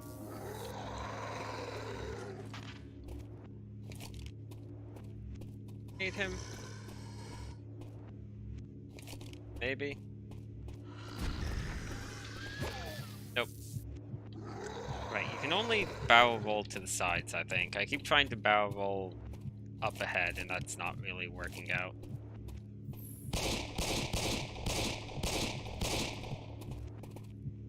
I forget. It might be that this guy just gets out of breath from carrying that thing around if you kind of run enough. I feel like it's not quite the same as with the other one. I can't remember for certain. I am very close to dead, which is not helping.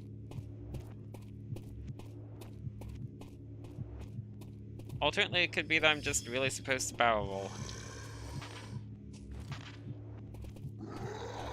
Okay, he does do the screaming thing. Nope.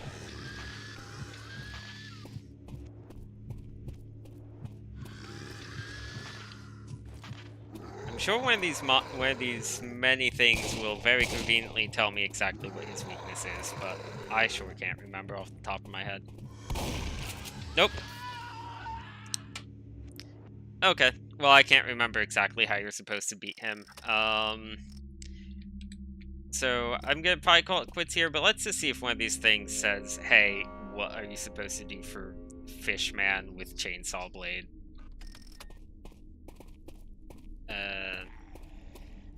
That's like, hey, you need to make this green by doing the thing, but I can't do the thing.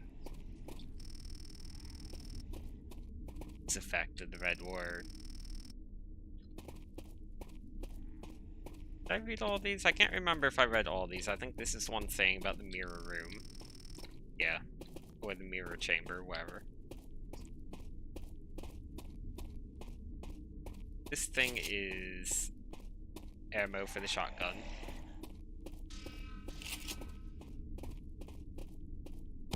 I'm pretty sure the green shark guys you do need to use the blade on after you stun them. So maybe I'll just go through this quick and say screw into ammo conservation, because if I'm just kind of pumping away at them with the shotgun, this doesn't take long at all. I do get 1 ammo back every time I kill them. I would like to end with beating that guy instead of just dying to him 3 times, but we'll see.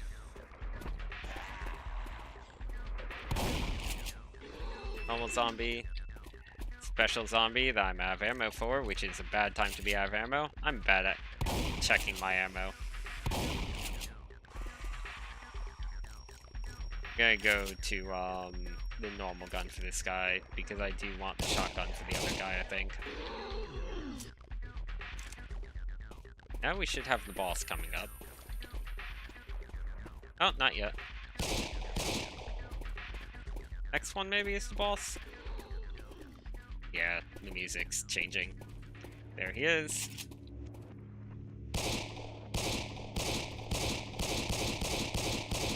Okay, well, I do hurt him a bit with this.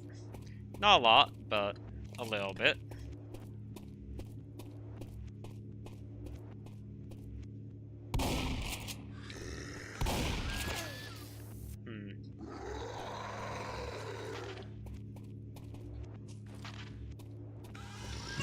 It's definitely a thing where you need to get behind him, or I'm pretty sure it is.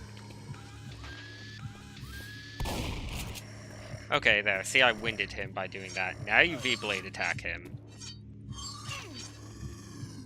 And... oh, can I do it again? Yeah, I can. Doesn't hurt him too much after that. So, yeah, I think you just need to hit him enough to exhaust him, basically. There. And you just need to gradually finish him off with the V-Blade. And now I think I get away.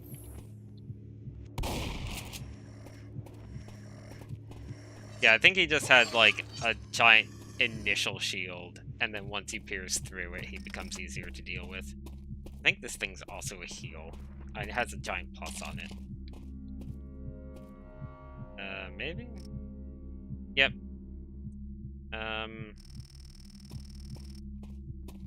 Honestly, I'm not gonna use it now, because I think I can get green water in here pretty soon. Let's see, can I go through this door now? No.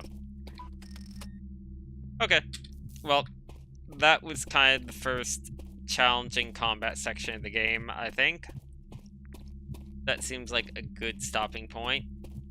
I believe that there's other things I could do now.